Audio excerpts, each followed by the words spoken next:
Can't do that. You're not allowed to make. You sure your voice is going to be okay? You're not allowed to make. It's just when I laugh, so just don't be funny. Okay. Shouldn't be a problem. Oh.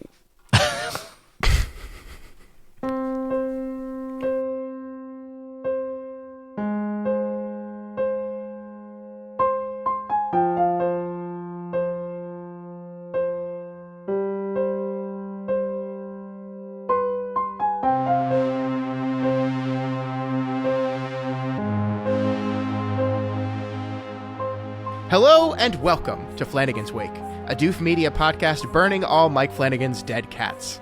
My name is Scott Daly, and joining me, as always, here to give his introduction in psalm form, it's Matt Freeman. How's it going today, Matt?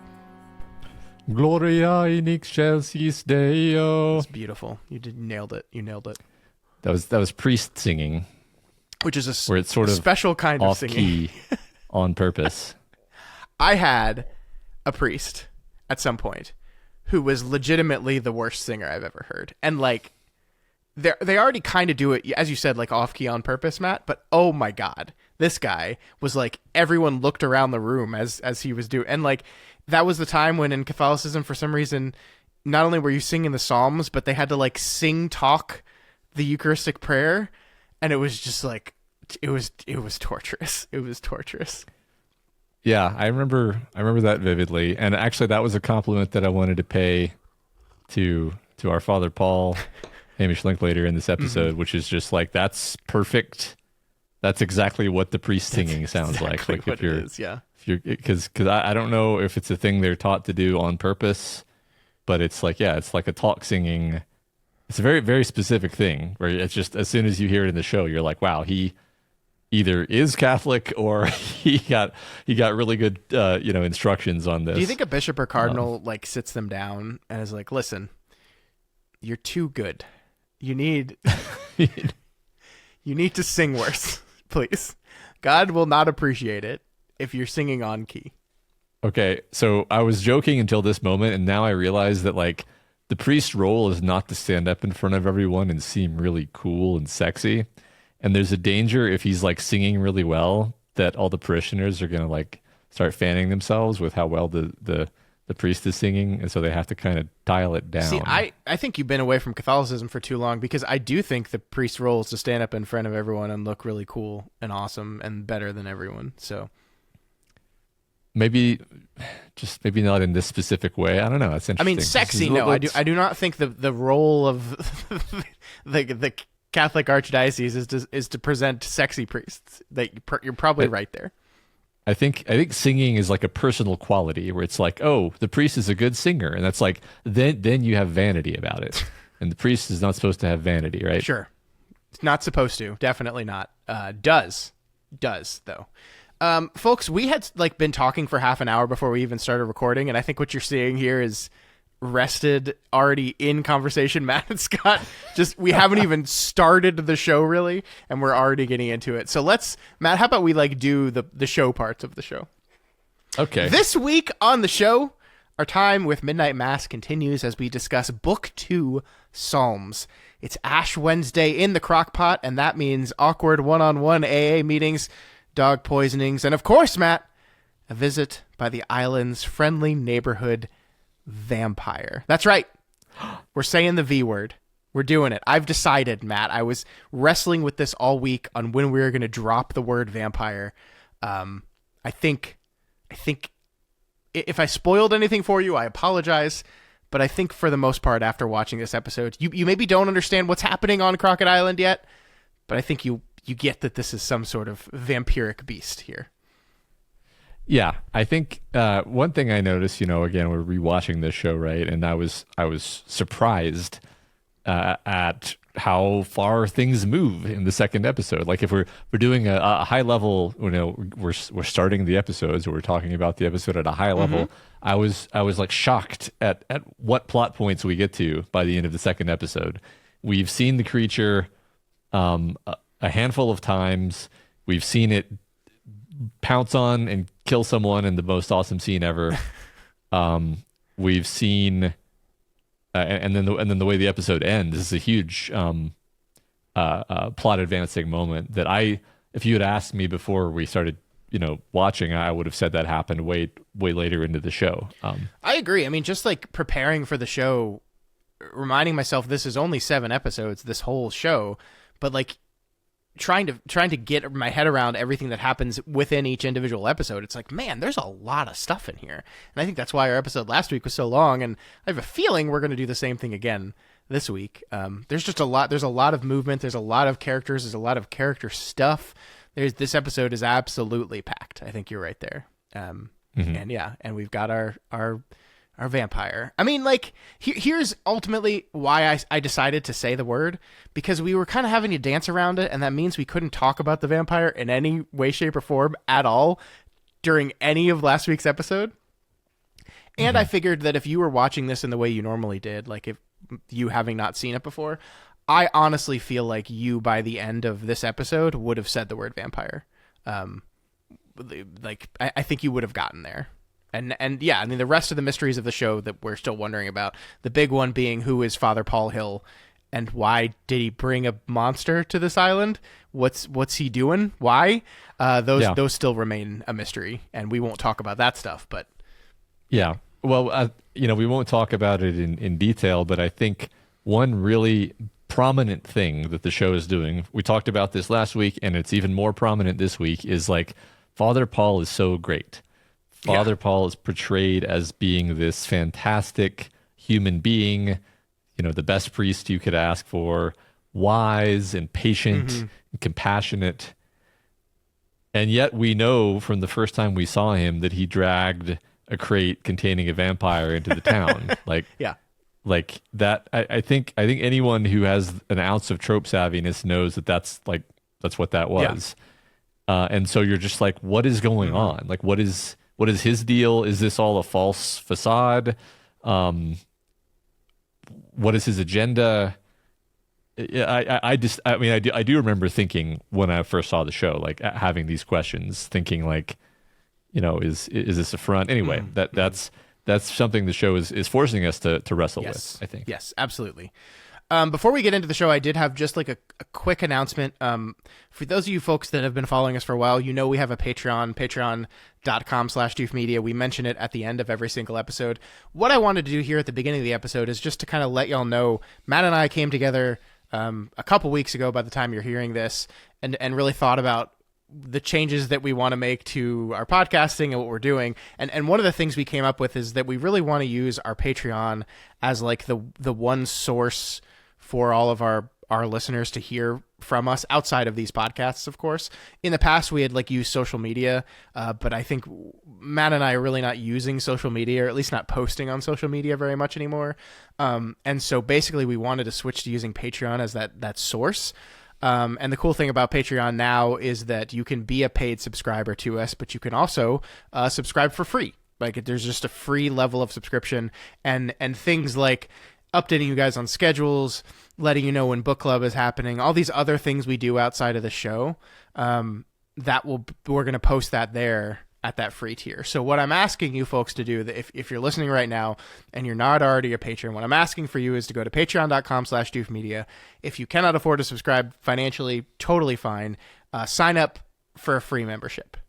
Get on there for free, and that way, if we ever have to cancel an episode, if you just want to know when we do book clubs and that kind of stuff, or if you want to occasionally just hear from us in our writing and what we thought about a movie we're watching, a TV show we're watching, or something we're working on outside of what this show is doing, that's going to be the place to find it.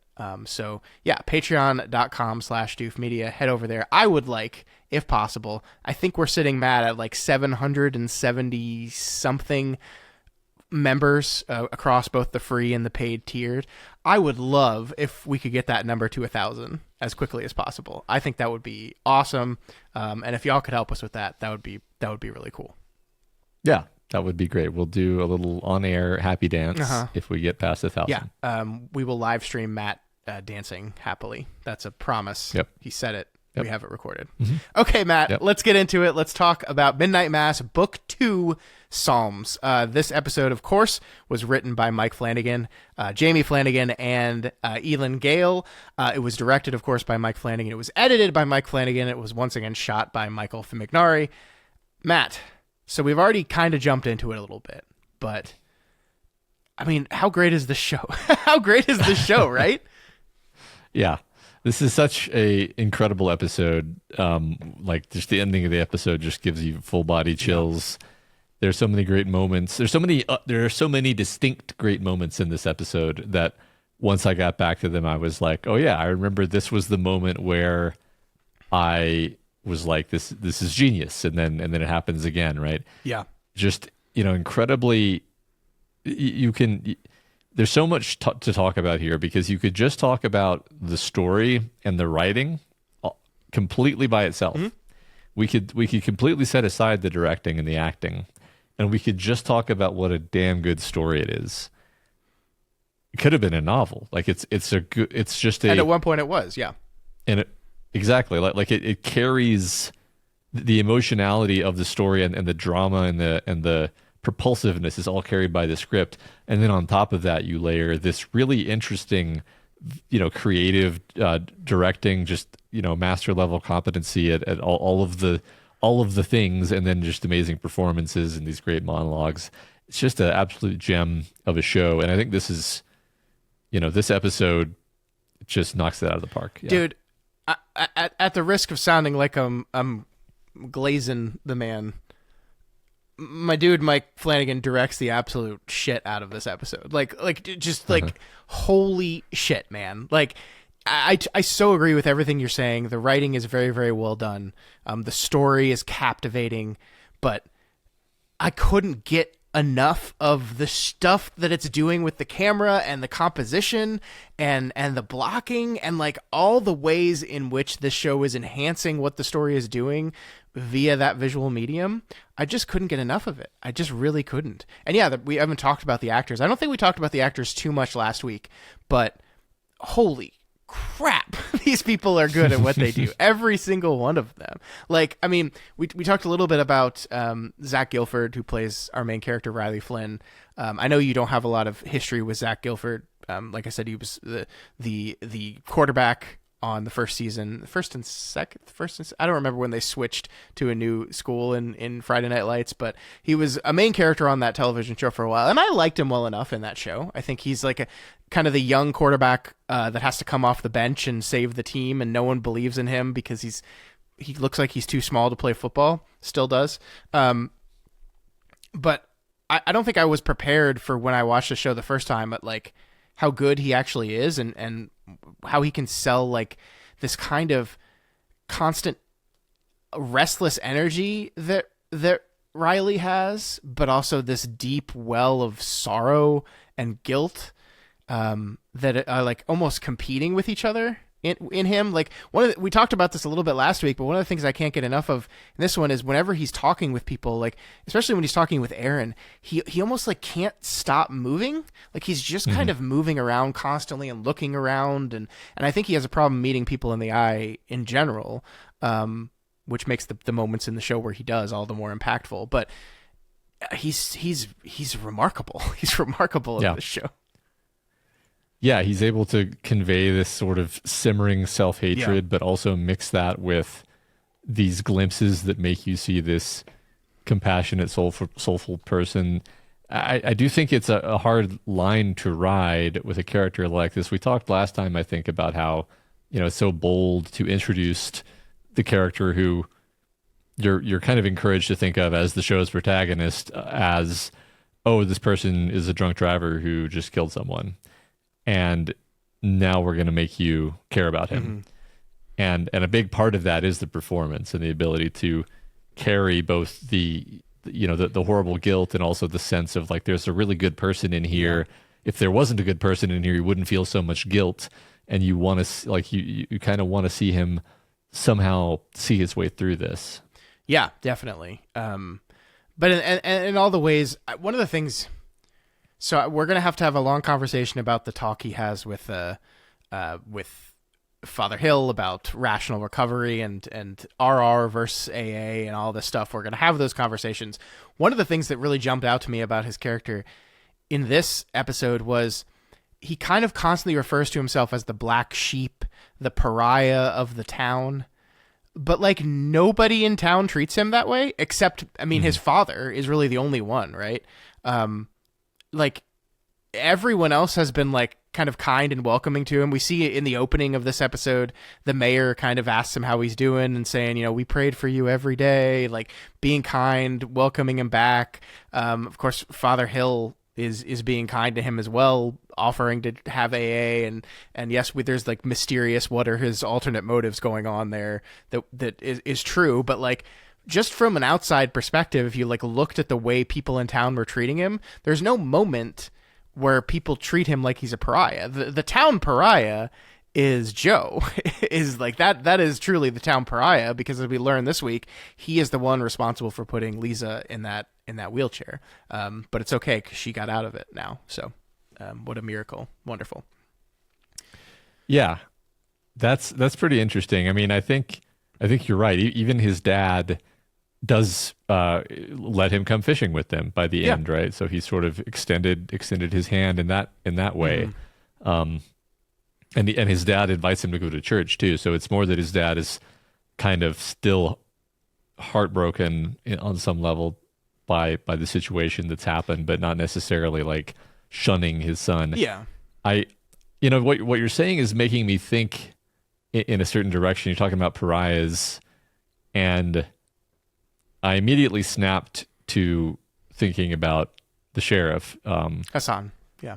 Sheriff Hassan, and how like everyone is so polite to Sheriff Hassan. It would be foolish. It would be unfair to call Sheriff Hassan the pariah of the town. Everyone in the town would immediately go, "What are you talking about? We're so nice to Sheriff Hassan." Yeah. And I think that's a really interesting. I'm using this to make a point about the town in the abstract, which is that they're all so horribly passive aggressive and two-faced and kind of manipulative in just their normal course of sociality. Yeah. Like the way they treat him. I'm going to, also I'll pull into this, like this conversation we have between Bev and Aaron when Aaron goes to pick up the Windex, where it's just this like dripping with passive aggressiveness. I mean, you're saying the town, but what you mean is Bev Keane. Right. Yeah, well, Bev Keane is the like central example of this, right? Because she does the most of it. But even the way the episode starts, where the mayor comes on the beach, and it essentially is like confronting Hassan, but in a way where he's just being so polite. You can't really call him out on anything in particular. Yeah, I mean, you're absolutely correct, and I clocked that too. Like, I think it's very funny where he's like hinting at, place like this, someone tries to say separate and isolated, it just hurts the whole. It's like, hey, you need to become part of this place. Like he immediately clocks the thing that says, I don't know what kind of wildlife you have on this island. He's immediately like, hey, you're part of this now. I think there is a part of Wade Scarborough, and this is played by Michael Trucco, who is another, we've seen him in Flanagan stuff in the past. It's played in such an aw shucks kind of way. He's such like an aw shucks kind of person that I almost don't read like passive aggressiveness in it. I think it's just like, I think he's just like kind of dumb. Like, I don't know, maybe that's unfair, but like, the line of like, I think he's just genuinely trying to help this guy be part of the community, and the only way he knows how to do that is via the church, because in his mind, the church is the center of this community, and like the way to prove you're part of this community is to come to the church. Like, it's so funny the way he says like, you don't have to convert, just come, don't do anything major, just do a reading. I'm like, a reading? You from the Bible? Just participate in our religious ceremony in an important. No, it's very funny. Yeah. I'm going to try to split the difference here, because I do think that he's just kind of being an idiot when it comes to, like, he earnestly thinks that that's a good suggestion. I think he does. Yes, that Hassan should do a reading. He's dumb enough to think that, but there are parts of that conversation that I find very confrontational. Like, so when he walks up to him first, and he's like, he's very strongly like downplaying everything that's happening with the cats, and Hassan is very like, starts out being very firm. He's like, can you step back? There could be a contagion. and the guy, the mayor is just like, contagion, and he like completely doesn't respond, doesn't step back. He's like, I'm not gonna. To me, it struck me as a very politician move of just being like, I'm gonna control this dynamic here. We're not gonna treat this as some kind of emergency disaster where we need to call authorities. Oh, maybe all the cats got drowned in the storm. Yeah, that's probably what happened, right? Yeah. It was the storm. Let's just all have a nice tall glass of lemonade and forget our troubles. I'm going to mention that in as many episodes as I can. Yeah. And like, so in that way, there is an undercurrent of smarm that I think we see a few instances of that in this episode. I think that's fair. Certainly. I agree. I mean, he's very Mayor from Jaws in the idea of like the worst thing that could possibly happen to this town is another ecological disaster, right? They're already hanging on by a thread, and anything serious like that could kill them. But hey, if it was sharks, Matt, that means the sharks are coming back, and that's good because that means the fish are coming. Like it's all shucksy, but and also I think just the idea that the way he is presenting this, even if he is well-meaning, but the way he's presenting this is the only way you will be a part of this town is if you come to church.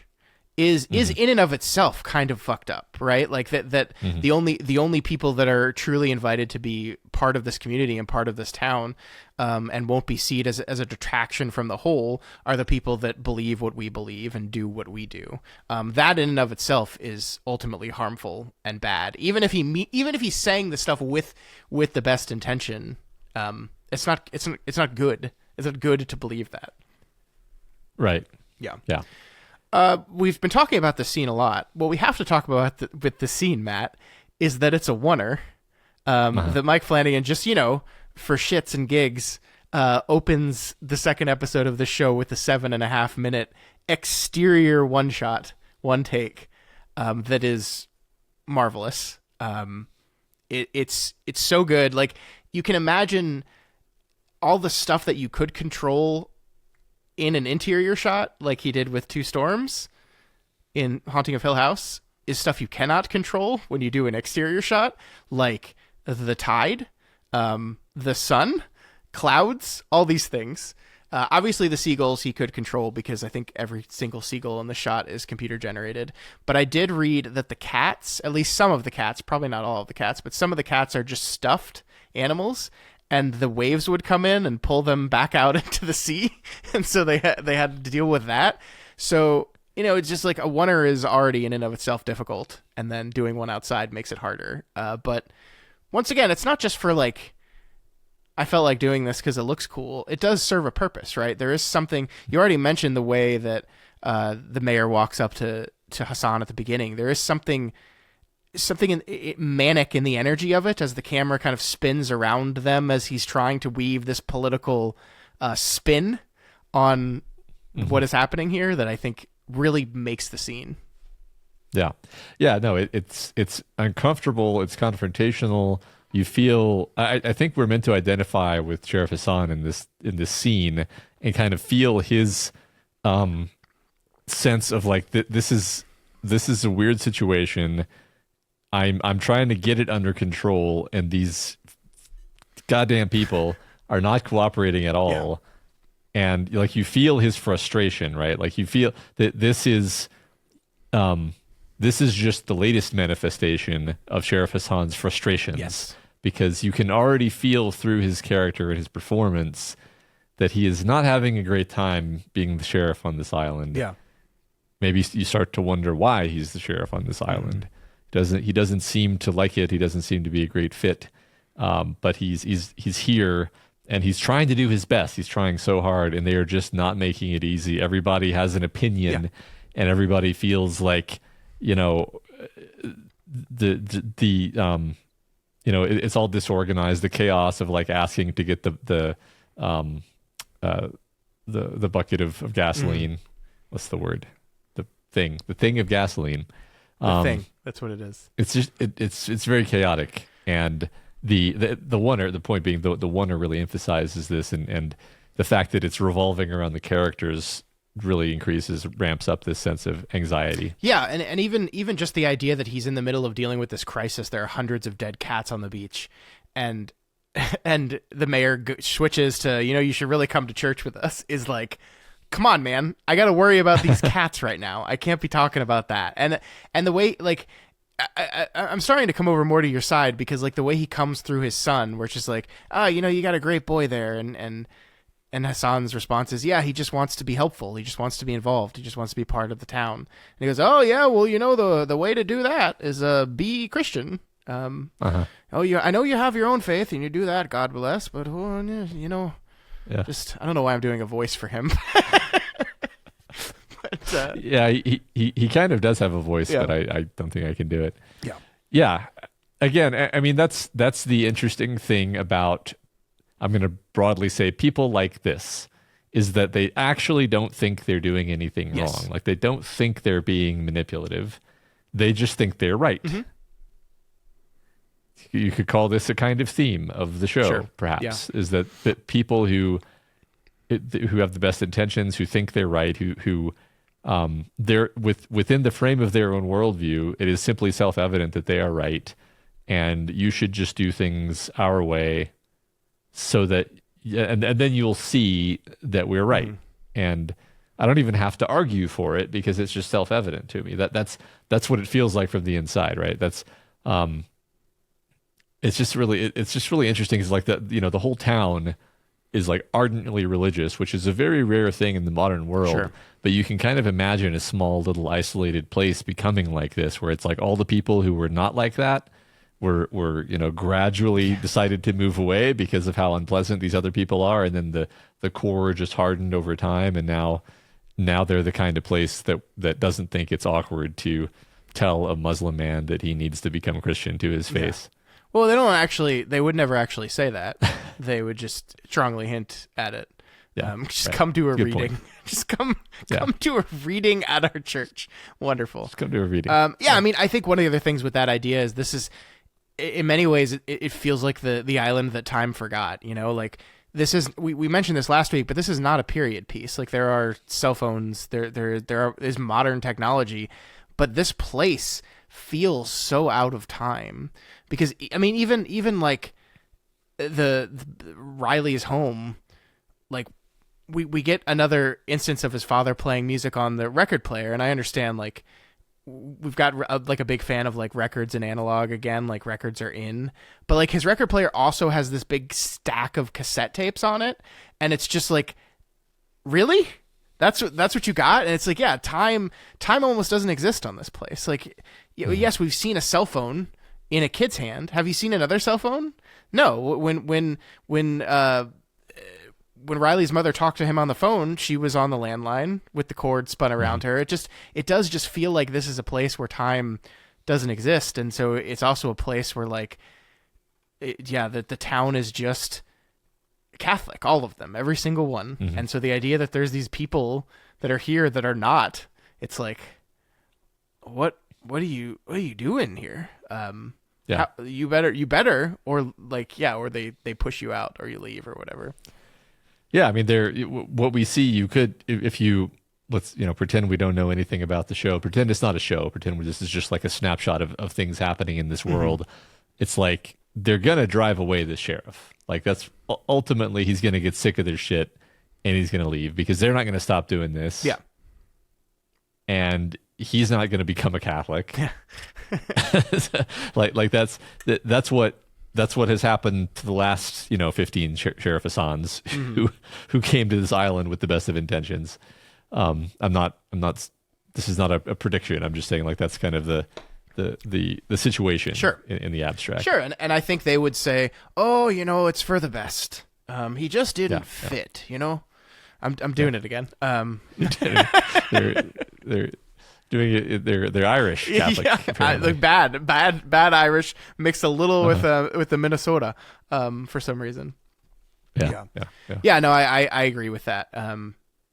I think that's a good transition to talk about Bev in this episode, who is just the fucking worst. Holy shit.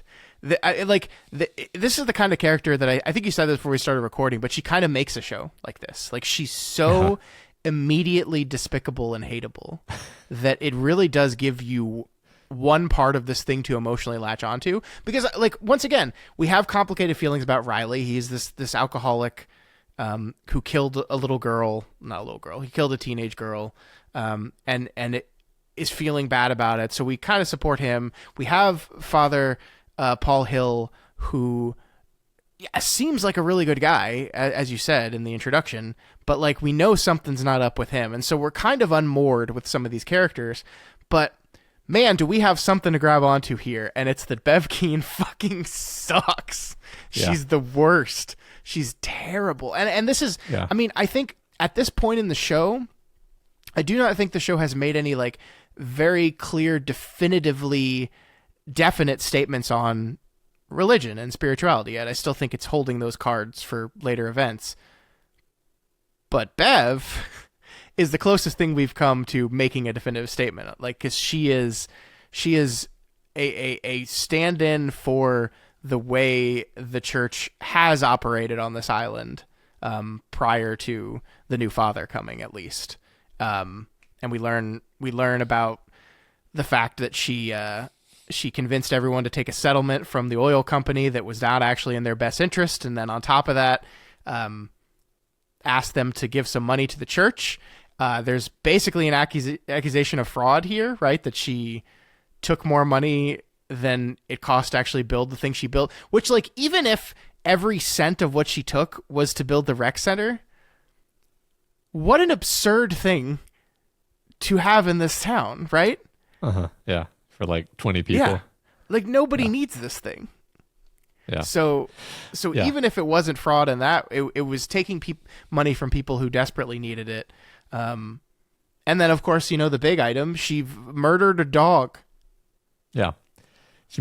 So talk about that, because it's very subtle. The show does tell us that she murdered the dog, but it's easy to miss the confirmation.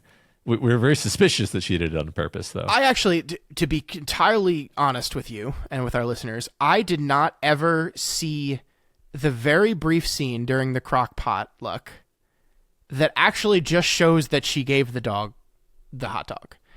It's very quick. It's like a 2-second shot. We don't even actually see it's Bev. Like, we don't see her face. We just see a floral dress and a sweater that are, of course, exactly what she was wearing. I mean, I always thought, my assumption was that, like, we know she did it. Everyone knows she did it. Like, she did it, right? That there's not supposed to be any doubt there, but that the show never actually, like, showed the event happen. But of course, I'm watching the show to do a podcast now, and so I did catch the scene where it's very, very evident that she is leaning down and dropping a hot dog for the dog to eat. So yeah, she murdered the dog, like, full stop. Right. I think maybe if you don't catch that scene, then you at least are like, well, she said she was leaving poison around on the ground. Like, she literally said she was doing that. So it's possible it was just like her negligence in not thinking about the fact that people have pets killed the dog, which is also, you know, some level of culpability. But yes, she just literally killed the dog on purpose because she doesn't like the guy. I mean, there's a part of me that, like, almost wonders if we even needed that brief shot of her dropping the hot dog, because I think the conversation she has with Sheriff Hassan tells us everything we need to know about her involvement in it. I think, you know, Samantha Sloyan, like, she's so good at this. She's so incredibly good at this. We've talked about every conversation she's had, like the one she has with Aaron earlier in the show, when she's actually in that same closet getting the poison to do said dog murder.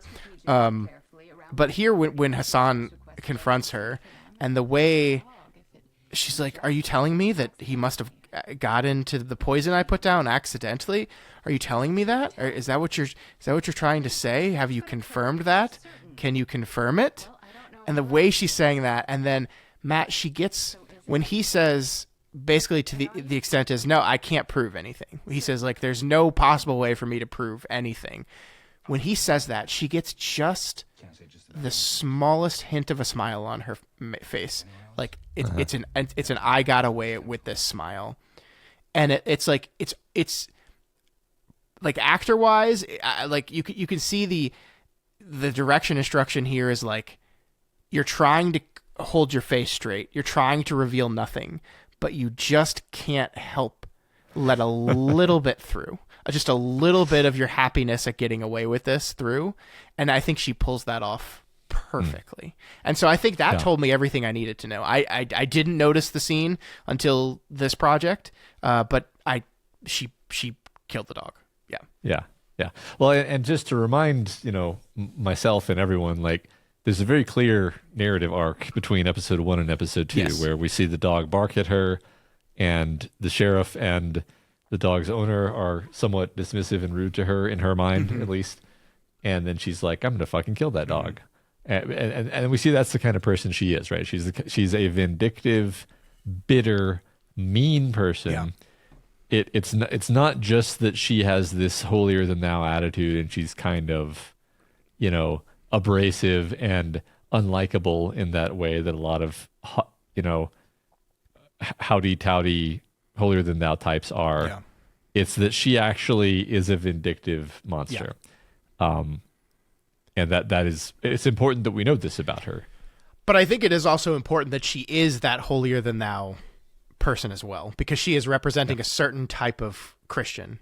Like I love this, like the moments where she's awful and despicable land, but the small moments too, where it's just like on Ash Wednesday, the way she comments about how there are all these people here, and then the next day at daily mass, the way she's like, it's just back to us, right? It's this feeling that she clearly has that we, the regular attendants, the daily mass attendants, are better than everyone else. We are more Catholic. We are more Christian. We are closer to God. We are better than all of you.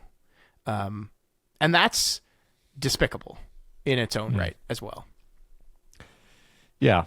I'm just going to say, like, again, this is the theme of characters being, in their own worldview, they're the hero, right? That's kind of what we were just talking about with the mayor, where it's like, I'm not being rude. I'm just being welcoming. But it's like, no, you're being super presumptuous is what you're being. And in her case, it's like, that dog tried to kill me. Yeah.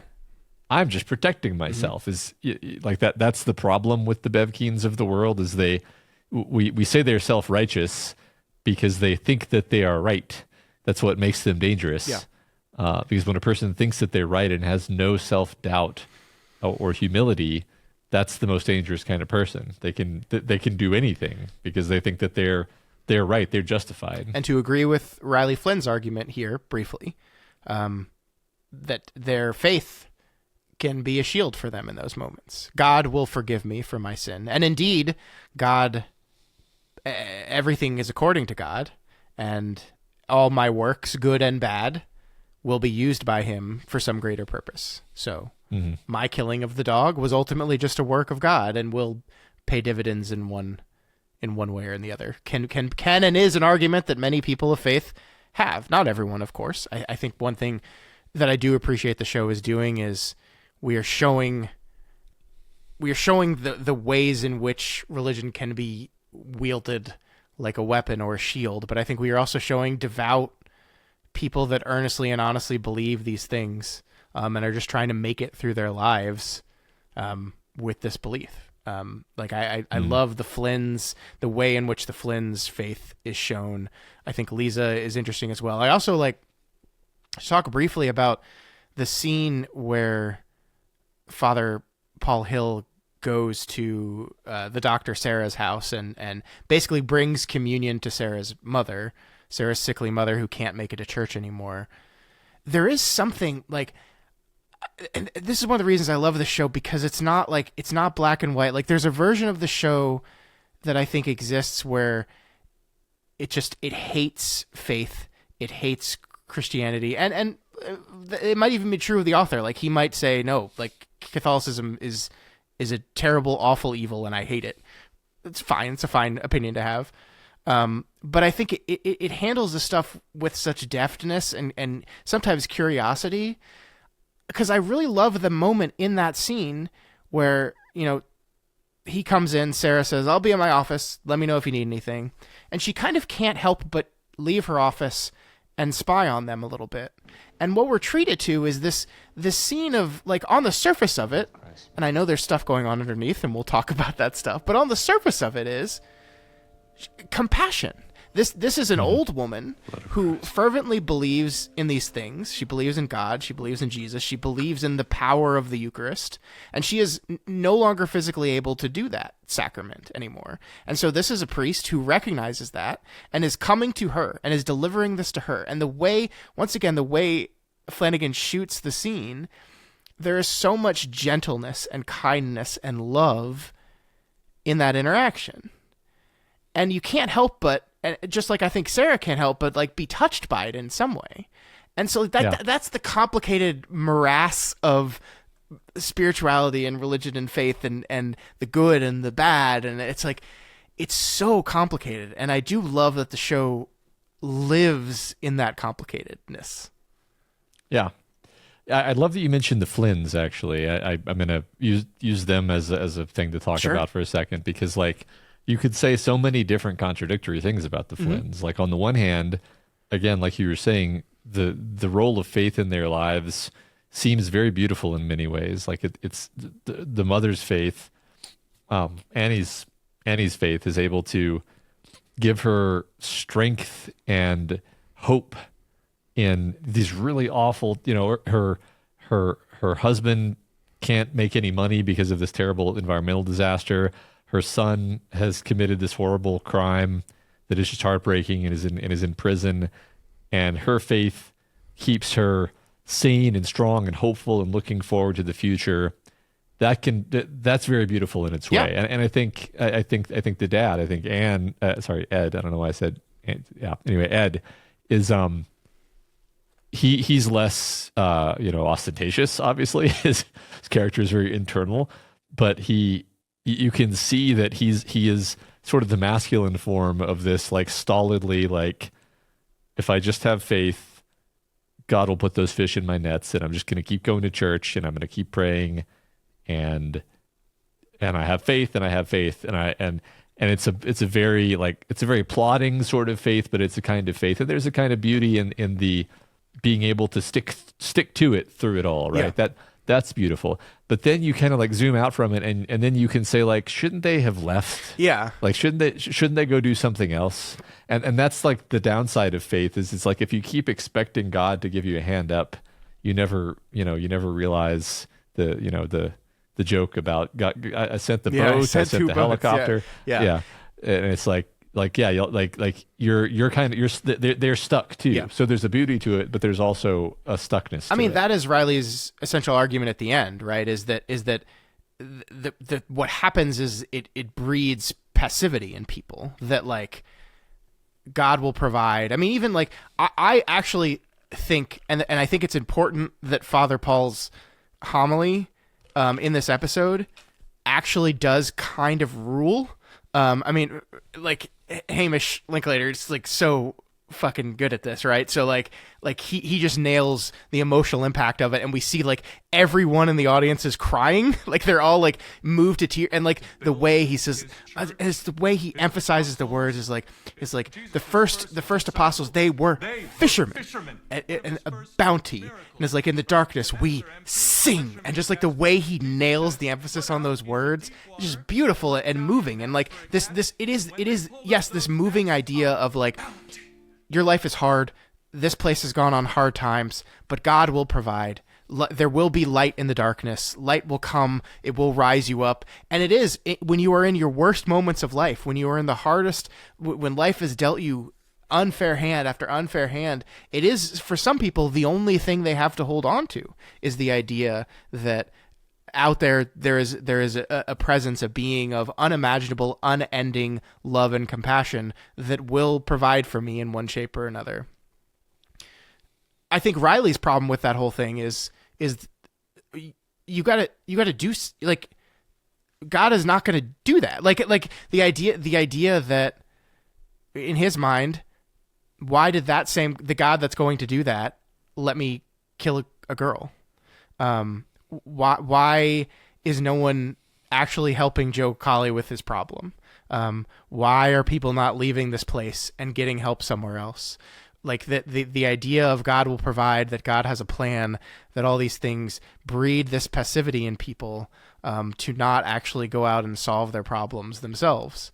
And that's, I mean, I think it's a really interesting line of thinking, and I don't disagree with it at all.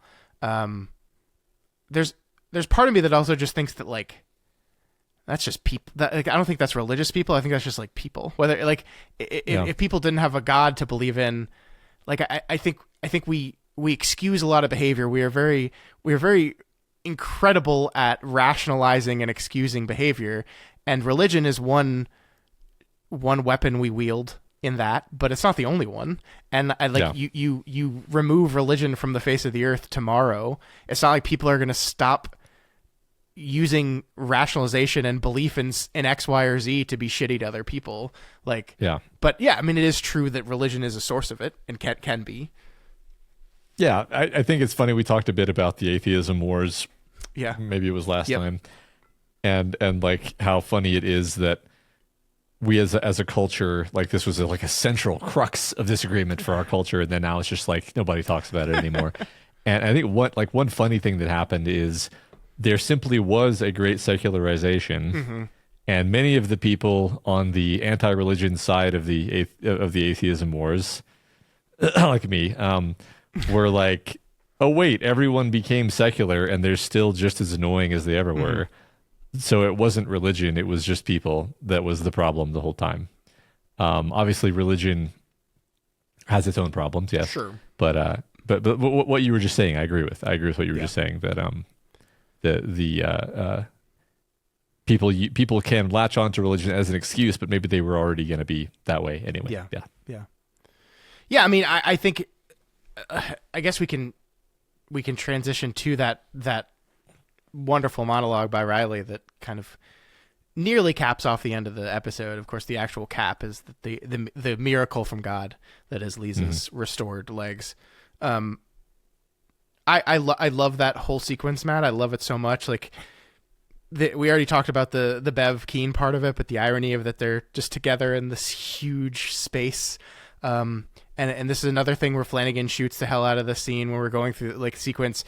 Just to briefly talk about the framing of this whole thing, we have, once again, we have kind of a two-shot between the two characters where they are not in center frame. They are off to one side. I believe Riley is off to, like, lower left corner of his frame. And then Father Hill is in the lower right corner of his frame. And there's just a lot of empty space in each frame. And it actually cuts back between, like, a closer and a slightly more zoomed out version of the same shot sometimes, which makes them seem even really more small. But I think what it effectively communicates is that these people are so far from being on the same page that, like, when the conversation starts, we kind of do the traditional, like, over the shoulder thing where you get to kind of see both in frame. But as their argument, I'll call it an argument, it's just kind of one-sided, but as that continues, we really start to see them isolated and tiny in their perspective frames. And I thought, like, just a really effective way to communicate all the emotions that are happening. Like, I just, like, we talked about the Flanagan slow zoom in the monologues, but he's not doing that as much in this show. He's really doing really creative editing and composition moves with these monologues. Yeah, for at least part of those particular back and forth shots, it's a handheld, I believe, or at least it's got a wobble to it. Like, it's got an intentional amount of wobbliness, which reminds me of the intro oneer, where that's obviously a handheld, and the wobbliness of it. Again, it's not like it's, distractingly wobbly. It's just, it feels kind of like intimate at the same time that it feels distancing. It's like we're in the room with these two and we're watching. It's almost like we're in the room with them, watching this gulf expand between them. It's like, not literally, but in your mind, you, like, feel this space opening up between them, and it's like they're moving farther apart, as they're talking. I love that. I mean, I agree with you that it's like you're basically seeing two people totally fail to see eye to eye, but also you're seeing Father Paul, just be very patient. And it's like, yeah, we disagree. And, but like, I'm here to help you. And that's consistently his attitude. Well, right? what I love about it is he kind of starts with what feels like a pre-written canned thing, right? Of just like, alcohol. Jesus turned water into wine. Alcohol is not good nor bad. It's just a thing. It's how people use it. And that's us. We're not good or bad. It's and the idea, and he like this, like, suffering can be a gift. It can help teach you. And like, he goes through this canned thing, and then Riley just like lets him have it. Just like goes off on it.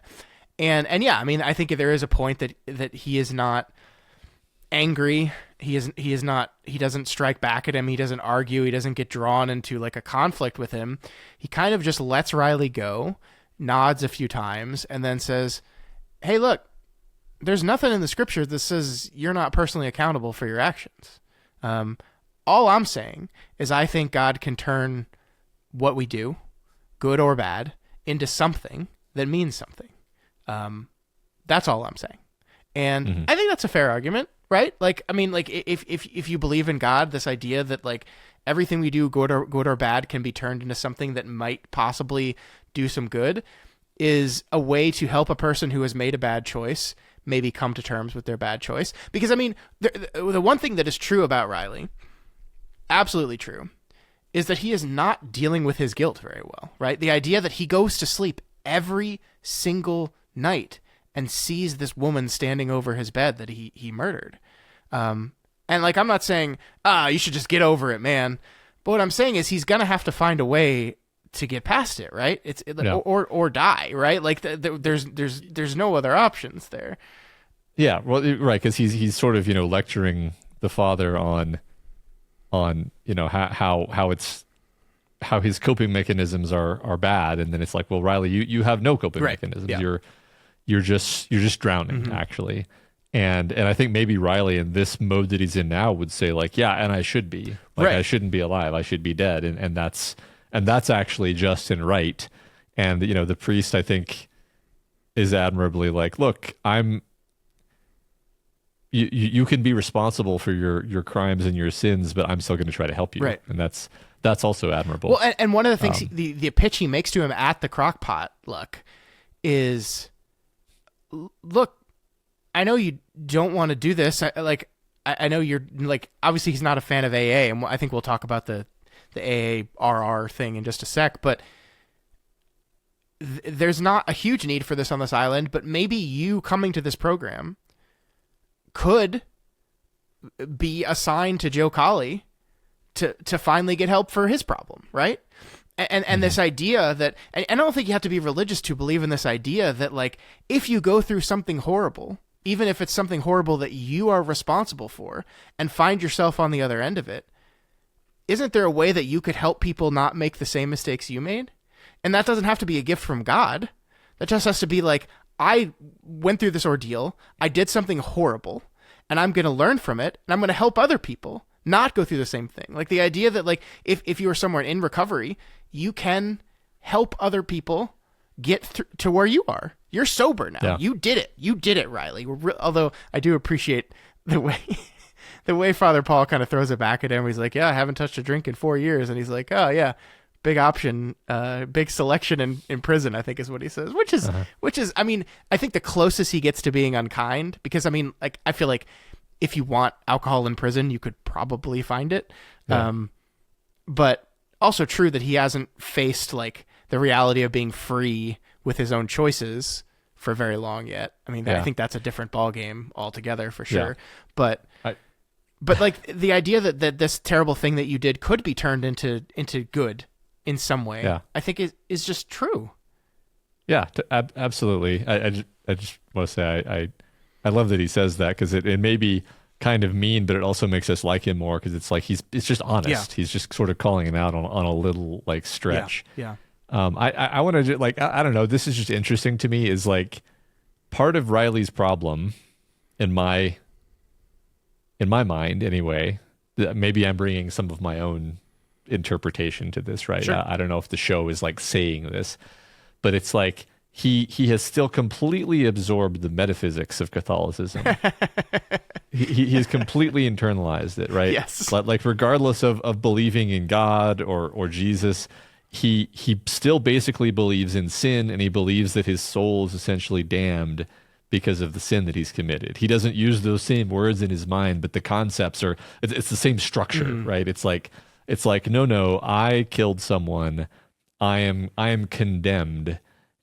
And it's me who's doing the condemning. I have condemned myself. Yeah.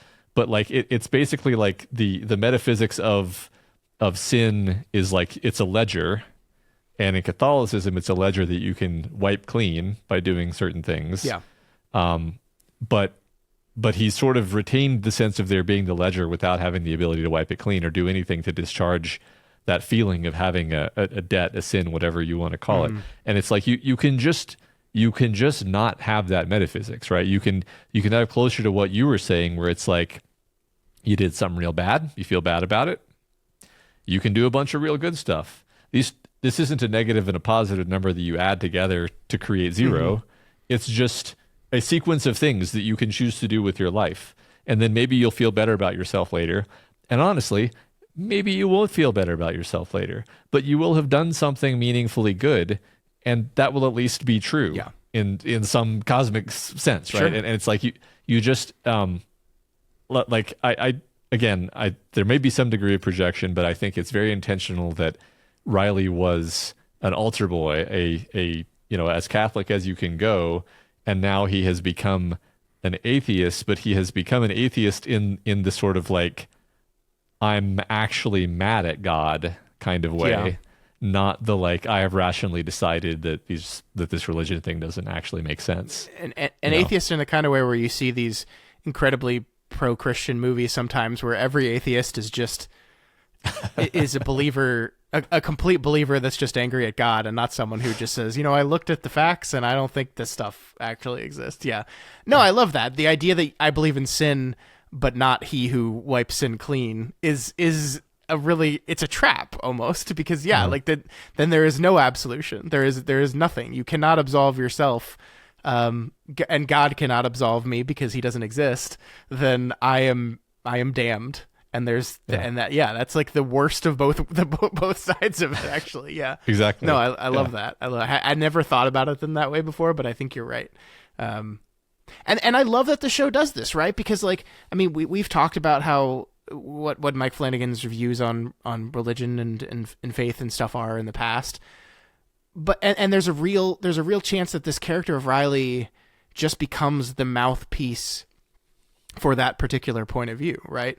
And he's just like right every single time. And look, I'm not even saying he's necessarily wrong. I'm saying he's a person that makes some pretty damn good points, but also clearly has his own flaws and character issues and things he's working through that make him a complicated person and not just a mouthpiece. That this is a show that ultimately I don't think is preachy and didactic about what is the correct things to believe and the wrong things to believe. It just merely, I'm going to demonstrate the trappings and the failures of all of these modes of thinking. Because one thing that to get into the rational recovery versus Alcoholics Anonymous conversation, I had not heard of rational recovery before I watched this show. I think I'm fortunate enough to not have that kind of struggle with that kind of substance abuse. But I did some research on it, and it seems like it's a perfectly effective form of getting sober, right? I think there were scientific studies done on it and found that it was effective. I do think it's very interesting placing it on the opposite side of Alcoholics Anonymous, which is also a very effective method of getting sober. But it is, and we talked about this with Stephen King a lot, it is one that is not specifically Christian, but it's not, right? Like, I think Alcoholics Anonymous would say there is a higher power. I don't care if you call that higher power God, Jesus, whatever, but you need to put your hands in something that is greater and bigger and more powerful than you. And Riley doesn't like that. Riley doesn't like that at all. Yeah. He rejects this whole idea. I think it is the thing we've talked about across so many of our shows, right? And we talked about it last week too, just like how could God do this, right? I would rather believe God doesn't exist than believe that God would do such a thing. Is kind of is the crux of him, right? Well, I think we'll probably beat this drum more times too, because it is fundamentally like he says that he doesn't believe in God, but I think it's more that he's just stuck on this contradiction. The contradiction of I don't see how God could be God and yet have allowed this thing to happen. Yeah. This is too horrible. This is simply too horrible. And then once that doorway is kind of open, then you kind of look around. You're like, wow, the world is full of horrors like this. The world is absolutely like, yes, I have my own personal brush with it. That is what opened my eyes to it. But now I see the world is full of horrors. How could God be the God that you describe him as, and yet these horrors exist?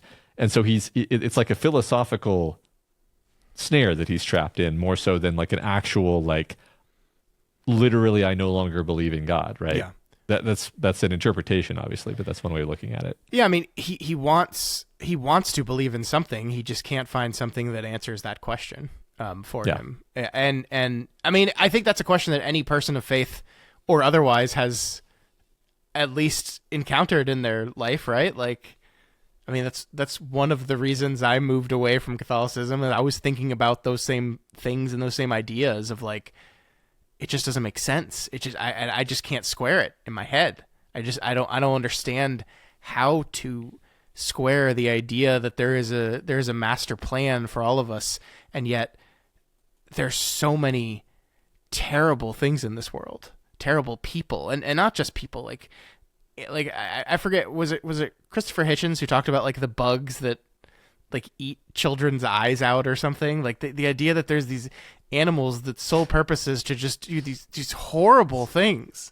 That's a difficult thing to square in a universe created and maintained by a loving God. And so I completely understand that. And I think it would be dishonest to show a person of faith that has not at least struggled with that in one shape or form throughout their lives. Yeah. But I guess just to kind of round it out, like the show is definitely not giving us Riley Flynn is right about everything. Now watch him beat up poor stupid Father Paul.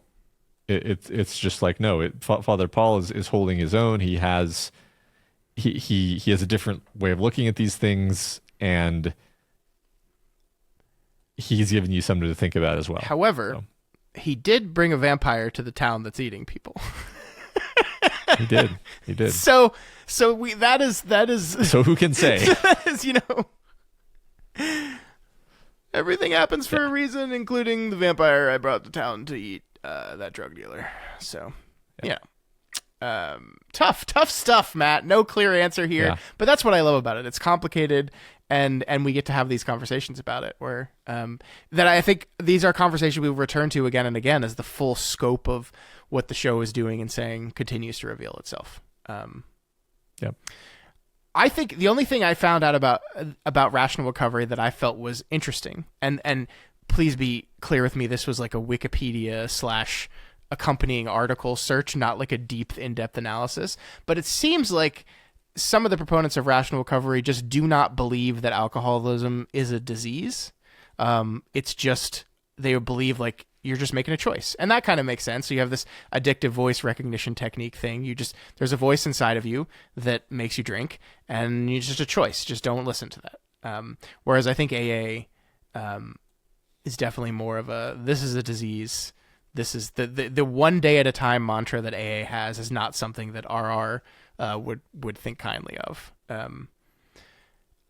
One thing that I did see is that it's interesting that there's a lot of like court mandated AA meeting appearance when it is so closely connected to Christianity, that there was actually a lawsuit at one time by I think one of the founders of the rational recovery technique that was like, this isn't fair.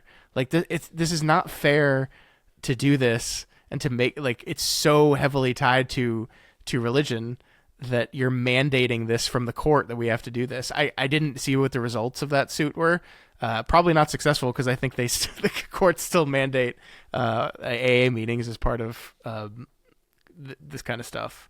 But just interesting. I mean, I don't know. I know Flanagan is 7 years sober. I don't know what method he used to get sober. I have no idea. Maybe he used rational recovery, and I, in my mind, it's just like whatever you need to do to get yourself to a position where you're okay, like do it, right? So I'm certainly not going to take a side in this philosophical argument about something that I know nothing about, but it's just interesting. Yeah, no, for sure. I mean, I can imagine different people having different sort of reasons why they have an alcohol problem. Sure. Right. Yeah. I know so little about this. I don't want to sound like I am pontificating. It's just, yeah, I can imagine different people having different notions of like, look, this works way better for me than that. Mm-hmm. And definitely somebody in Riley's position, I can see him just from a character point of view being like, no, there's nothing, there's nothing at all like, beyond the capability of my rational faculties to control. I'm just going to decide to not do this, and then I'm going to not do it. Mm-hmm. And it's a very, very rationalistic way of approaching it. I mean, it appeals to me in many ways, but the thing is, even as so kind of rationalistic as I am, I'm like, look, you do a lot of things that you don't know why you do them. Mm-hmm. So you can't, it's difficult to say like, I'm just going to decide not to do that. Some things you can, apparently a lot of people have success quitting smoking. There's this like series of books that are about that are like quit smoking the easy way, quit alcohol the easy way. And they're basically like really short books. And my understanding of their thesis is like, stop being so weird about it. Just stop. Just stop now. It's not going to be that bad. And apparently tons of people read these books and they're like, huh, all right. And then they just stop, and then they just never smoke again. Like, which is wild because you hear like smoking is the hardest thing ever. And it's like, look, if you keep telling yourself that story about it being the hardest thing ever, then it's going to be the hardest thing ever. I'm here to tell you it's not going to be the hardest thing ever. It's going to be unpleasant briefly for a short period of time. And if you install that program in your mind, then it's unpleasant briefly for a short period of time, and then it's over, and then you're not addicted to cigarettes anymore. So I don't even have a point with this. It's just funny that like the way you frame these things, I think, can dramatically impact their effectiveness. It's reminding me of a Mad TV skit with Bob Newhart where he's playing a therapist, and people come into his office with some condition or disorder or something, and his whole therapy is just stop it. Yeah, exactly. You don't want to be afraid of the dark anymore, do you? Well, no. Then stop it. I mean, sure, if it works for some people, great. But yeah, it doesn't. It unfortunately does not work for everyone. That's great. Yeah. Let's talk a little bit about Psalms, Matt, because there's a psalm. It's titled Psalms.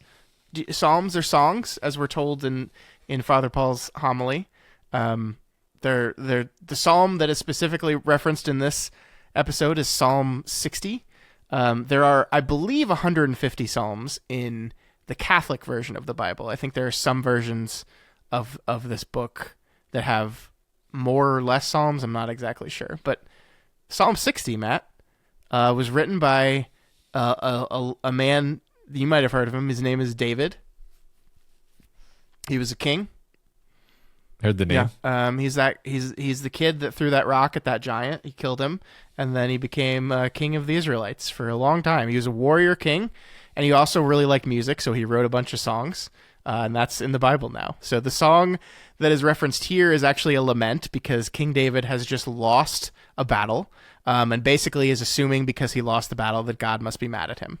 Because if God was with me, then he would have been with me and my troops in this fight, and we would have killed all those others. But we didn't, so God must be mad at me, and he's wondering why God is mad at him and asking for God's support. I just find this all very, very interesting because it's interesting. This is the particular psalm that the Father uses in this instance. It's a lament. It's like it is not a song of how God came to David and brought him to great victory. It is a song about how God wasn't with him, failed him, or was mad, disappointed by him, mad at him, and so he lost. And it starts really sad, and it works its way up to like a kind of this, not triumph, but just like, be with us, God. Let's go. Let's do it. Let's win. Let's kill. Old Testament, man. But I don't know. It's really interesting, and it goes back to, I think one of the things that Paul says at the very end of the homily. He says a statement that I think links up to something you were talking about earlier. It was like, the same hand who dealt you this blow will pull you up back again. Mm-hmm. And like, there's always a part of me that's like, why do you punch me? What? Why did you do that? Did you have to punch me? Is there any way you could teach me a lesson without punching me? Because I would like that version better. So and, yeah. Maybe the answer to that question is no. Sure. Right? Like that's an answer that I think the more rationalistic mind doesn't like to hear, because it's like, of course there is. Of course there is. And it's like, well, maybe not. Yeah. Maybe you have to go through suffering to get certain kinds of wisdom. Maybe. But I like that. I mean, I like that choice of psalm and his, matching it with the homily that he gives, where he's like, yeah, we're struggling. We're having a real rough time here on this island. But like, it's Easter, or, it's Palm Sunday, and it's Ash Wednesday. It's Ash Wednesday. That's what I said. And so it's a time for us to have faith that the fish will come back, that it's everything can turn around. It's a good, I always enjoyed that aspect of Mass, like the priest's ability to kind of put some interesting, relevant spin on whatever the reading is, even if it's something as seemingly, archaic as a song about how God won't help us kill these guys. Yeah. It's incredibly powerful, and that also makes it potentially dangerous too. And I think that's one of the things that the show is ultimately dealing with, is that in the span of 2 minutes, he moves these people to tears. He encourages them. He inspires them because they are having a really rough time. And that is great. That is good. It is good to give people hope. It can be used dangerously. Yeah. And that's all I'll say about that. That's all I'll say about that. The crock potluck, Matt. Ash Wednesday is a day of fasting. Definitely not supposed to be eating meat on Ash Wednesday. I kind of jest because, like, I do think that the Catholic version of fasting is, it's not the same. It's a little different, and the idea of not eating meat is, I personally, during Lent, we would not eat meat on Friday, although we considered fish fine, because that funny rule where fish isn't meat. So we would get filet of fishes from McDonald's. I remember that very distinctly during Lent. I don't think we ever did that on Ash Wednesday, though. We went to church on Ash Wednesday. I got ashes.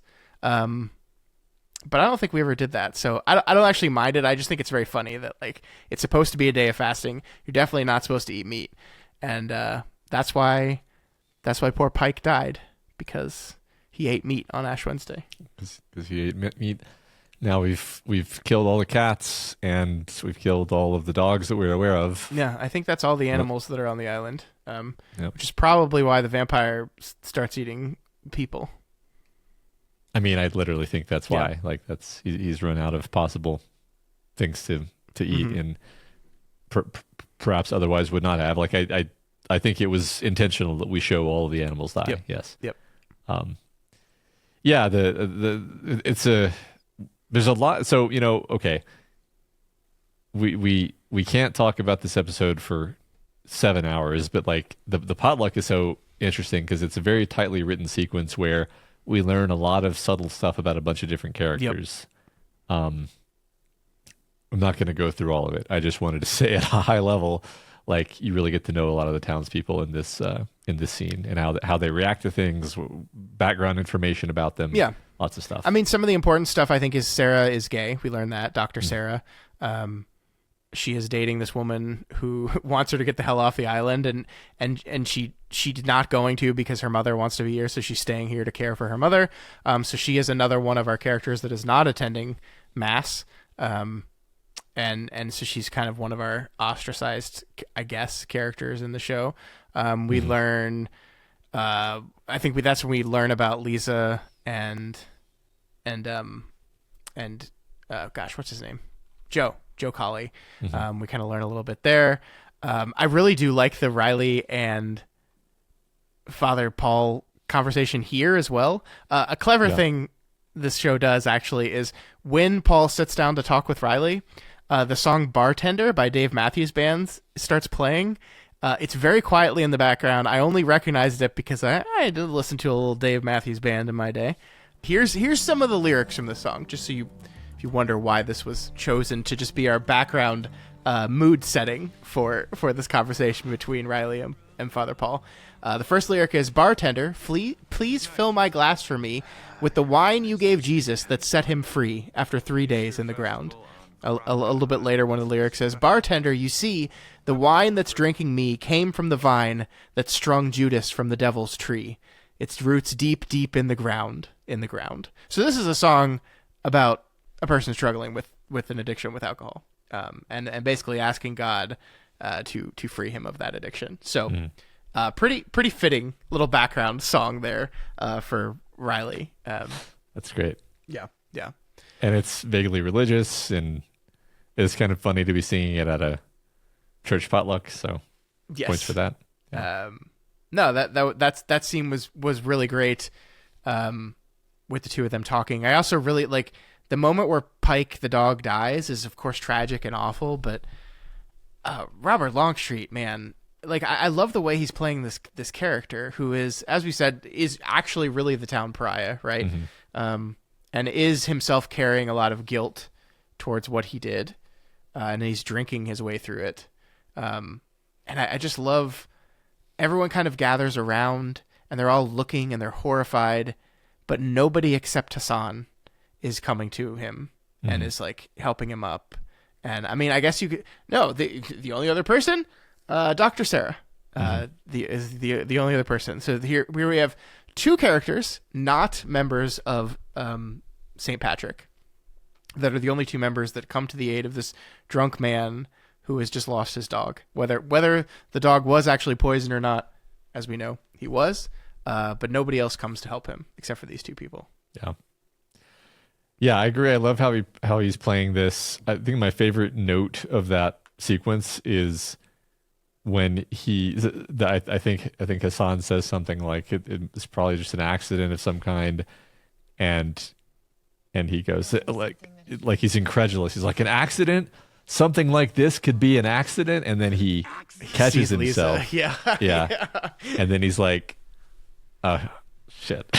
That's it's so painful. Yeah. That's one of those wonderful moments in the show that is accomplished through, very clever writing, but also very good editing and directing, that like it doesn't have to communicate what happens. An accident, and then we just cut to Lisa and we can see that he's seen her and realized what that means, that he himself did a horrible accident. I love that. I mean, we never, I don't know if that I don't even remember if the show ever parallels these things for us and holds our hand to it, but like him and Riley are both characters who have, through their own, basically negligence, cost someone else, something tremendously valuable. He paralyzed her, Riley killed someone, and the fact that they did this is what causes them this incredible guilt and ongoing suffering. And I mean, we talked about how the town is very forgiving and welcoming of Riley, with the exception of maybe his father. Not the same for poor Joe Colley. And that's the thing, right? It is easy to be forgiving when the person didn't hurt you specifically, right? Riley killed a girl, but nobody in the town knew the girl. Joe hurt a member of the community, and Joe is ostracized. And that's the thing about forgiveness, right? Forgiveness is such this incredible, powerful thing, but real forgiveness probably should be hard, right? Yeah. It should be, because if you do something that hurts someone else and I say, Matt, I forgive you. What does that mean? Doesn't mean anything. Yeah. Oh, you didn't do anything to me. What am I forgiving you for? Yeah. Yeah. That is the idea of, I think that is how some people see like the unending forgiveness of God as something powerful and something that helps them. They no matter what you do, you could do the worst thing in the world, you will be forgiven. God will forgive you. They see that as helpful, and other people see that in the dynamic that you and I just talked about. It's like, well, I hurt this little girl. I didn't hurt you. Like, what would allow me some semblance of peace is forgiveness from this person. Yeah. And of course, you can't always get that when you've killed that person, right? Yeah. Yeah. I was wondering, I think one thing I was wondering about in this episode is like, we learned that she's going to church every day, right? She's going to daily mass. She is. Yep. The show hasn't told us, we don't know a ton about her, right? At this point in time. And it's like, is she praying that she'll be able to forgive this guy? Or is she praying for her legs to be healed? Or is she praying that a truck will hit this guy? Like we don't really like, and I think that's interesting because it's like, properly speaking, it's like you go to church so you can learn to forgive your enemies. But I think a lot of us go to church so we can pray for our own selfish interests, right? Yeah. And that's like wanting to forgive your enemies is so hard. That's why it is such an important part of the Christian doctrine. Is like it has to be hammered into you because it's so unnatural. Yeah. But I think spiritually good for you. Anyway, just kind of signposting that as something that I don't really remember actually where we go with that in the show. So I'm as we learn more about her, I'm going to pay attention to that a lot. Sure. Yeah, absolutely. Yeah, I mean, I think I do love the moment that before we even learned that Joe is the one responsible for putting her in that chair, we get that moment where she's talking with Father Paul and sees Joe and just kind of stops in her tracks, right? Mm-hmm. And so there's this moment where they see each other and Joe doesn't know how to deal with it. She is kind of standing there staring at him. So yeah, we don't know what she's praying for in church, but we know that this is something she's struggling with as well. Not just the fact that she's in the chair, but that the man that did this to her is walking around. And yeah. That's tough shit, man. Yeah. Speaking of that conversation though, can we talk about our boy Father Paul a little bit here? Okay. So somehow we've danced around like my favorite like 4 scenes of this episode. Okay, well let's get in them. One of them being this conversation where she asks him, people are wondering where you're from, and he's like, yeah, that's a really interesting question. It's understandable people would wonder that, but what matters isn't really so much where you're from as where you're going. Like you, for example. Where are you going? It's not as important as where we're going. And you're like, you slippery son of a bitch. It's almost even worse than what you're saying, Matt, because what he actually says is, well, if they asked me, I'd of course tell them. And I'm like, she just did. She just asked you. Answer the question. Of course he doesn't. Yeah. And we, the viewer, are aware of like, we want to know. We desperately want to know. And he's obviously being slippery about it. Yeah. Yeah. I love that so much. Mm-hmm. Yeah. It's really great. It's a really great moment. I when I clocked that, I really enjoyed it as well. Mm-hmm. What were some of the other scenes? Let's talk about them. Oh, well, I mean, okay, so we're already talking about that pair of characters, so let's just talk about the end of the episode. Why not, right? Yeah. Fucking amazing ending of an episode. The I don't know, man. Where do you even start? It's like, it's one of those things where it's completely shocking, especially, I mean, obviously the first time, but even rewatching it and knowing exactly what's happening, it's so perfectly built up. It's coming on the heels of this moment where he gave this amazing speech that roused everyone, and it's like he's never had the town more on his side than until he made this speech, and then he does this thing which is incredibly unfunny and awkward and awful, and you're watching and you're like, oh my god, what is he doing? Yeah. And the thing where she tries to wheel forward and he's like, not, and he backs up and he goes up the stairs. You're like, this is so messed up. Where is this going? And the audience is just stunned. I love that like you see like the parents are outraged. She's just crying. Erin in the back, who is a character who we love, who's because she's kind of more willing to stand out from the pack than others. She kind of breaks ranks and is like, this is not acceptable. No, stop it. But it's just so shocking that no one really knows what to do. And then she tries to stand up and stands up, and you're like, I can't. I'm just going through the scene because it's an amazing scene. It's just incredibly emotionally effective on every level, and like instant to instant. It's just perfect, right? It builds and builds and builds. Yeah, I mean, it starts so innocently with him just kind of sitting there, like just looking at her. He's just like looking at her, and he's like really intently focused on her. And you're like, what are you doing, man? Why?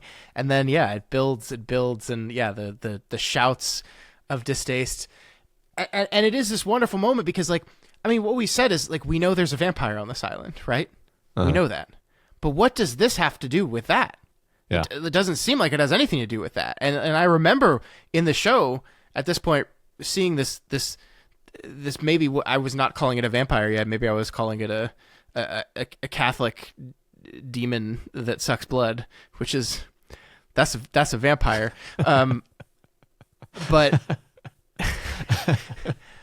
But I was like, what is this? And so I just remember my brain like turning is like, this is a miracle, right? This is a miracle from God. We are in a church and a paraplegic girl has just stood up.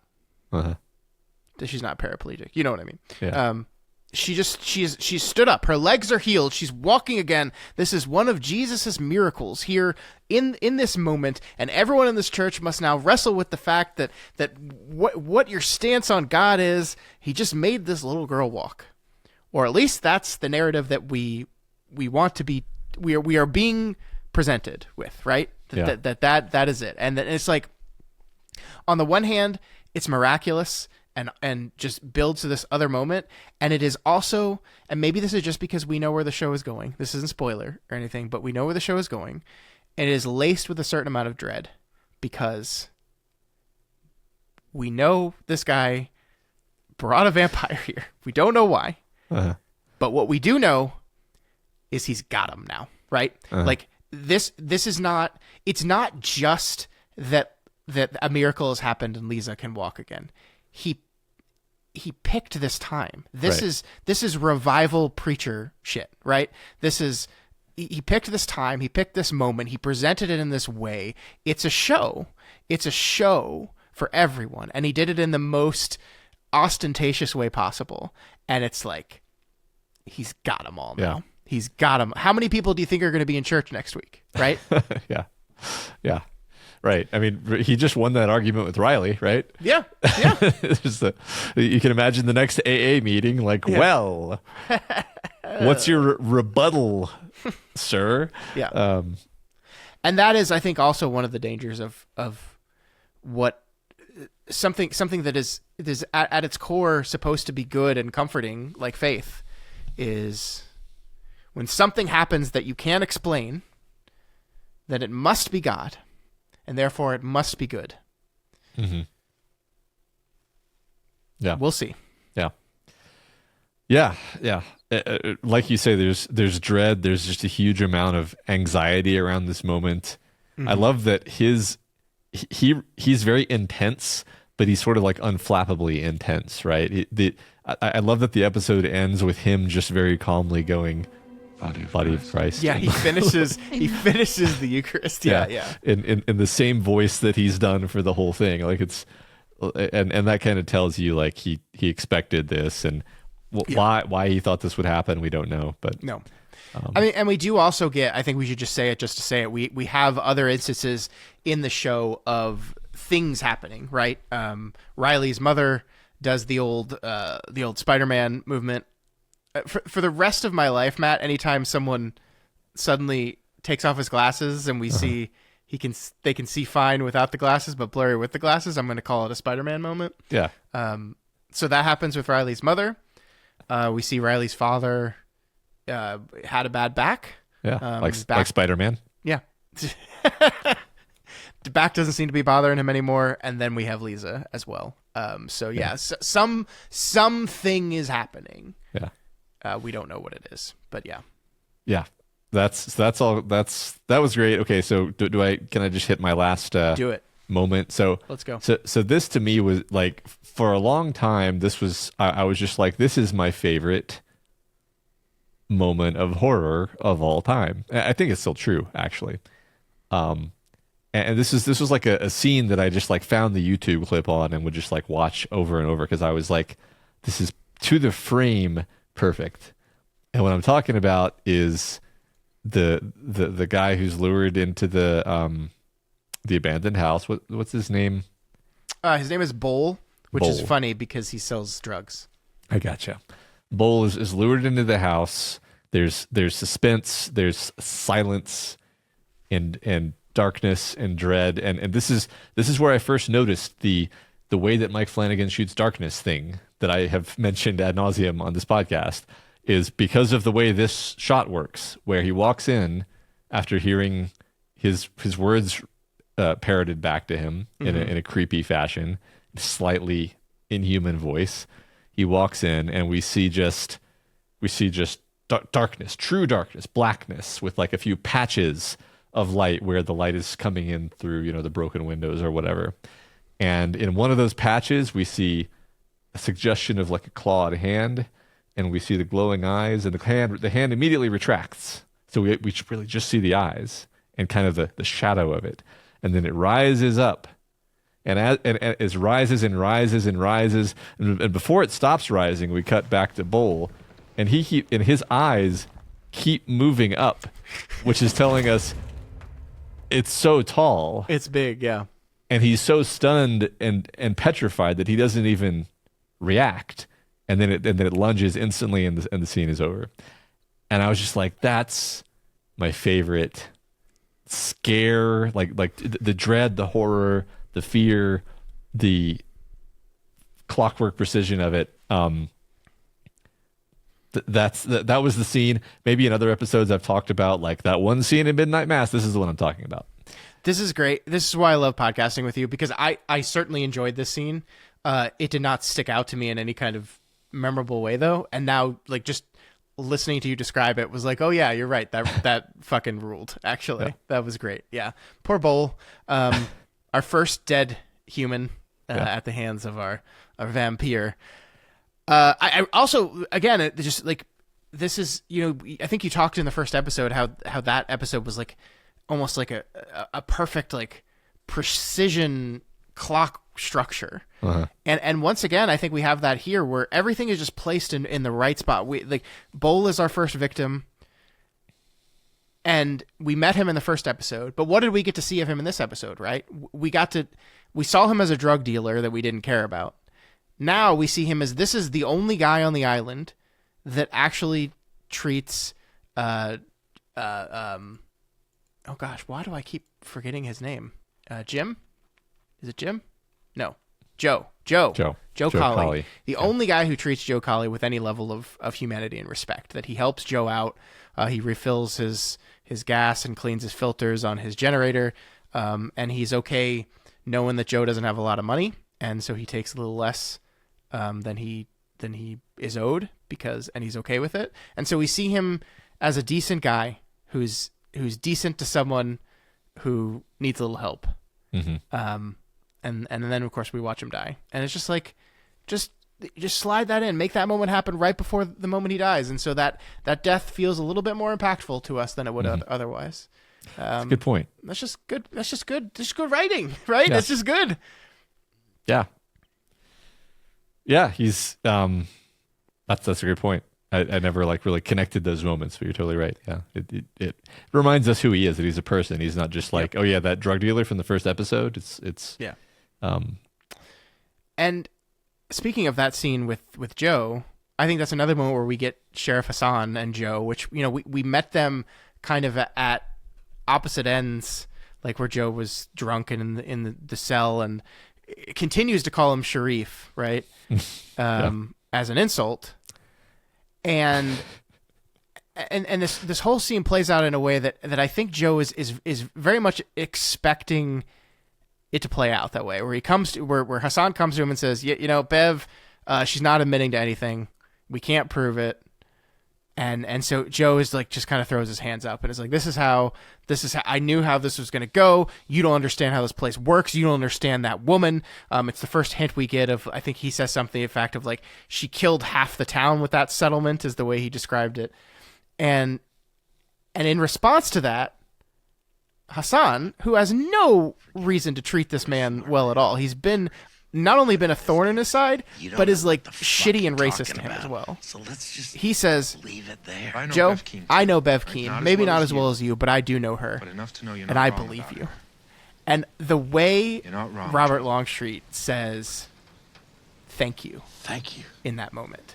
Like, it is filled with, like, just his heart. Just like it's a moment of pure, I did not expect that to happen.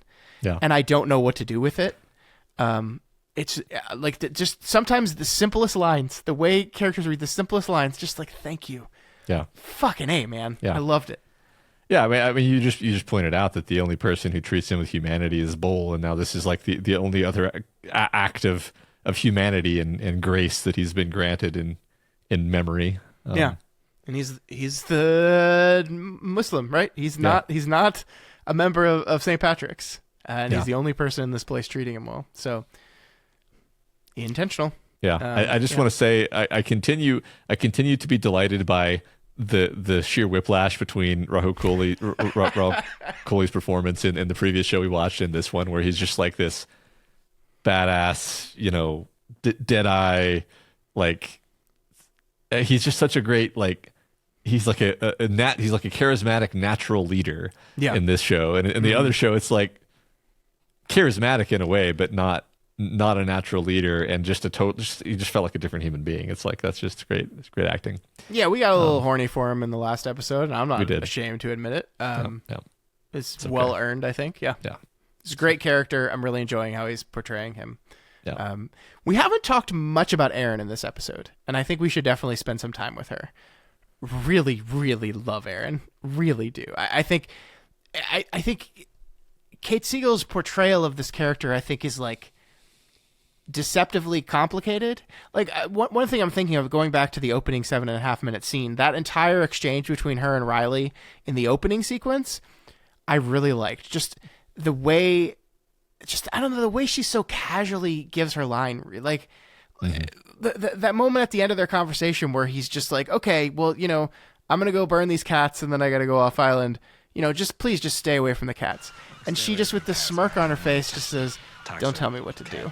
And it's just, Don't tell me what to do. it's so simple and yet so like, it's both playful, but I think it also establishes her as, she's this type of woman who is going to do what she wants, and she knows what she wants. And like, she is confident and calm and collected in a way that Riley is not, right? Yeah. And I think she portrays that very, very well. Yeah. I agree. I mean, the "don't tell me what to do" I read as being playful with a little bit of teeth behind it. Like you're forgetting who you're talking to, Riley. Mm-hmm. Like, actually, don't tell me what to do. Yeah. Like, don't think of me as this wilting little flower that you need to protect. And I know, I know that you want to think of me that way, Riley, because we have this past together, and it's a very subtle but powerful way of kind of enforcing a dynamic with him that I think she wants to establish.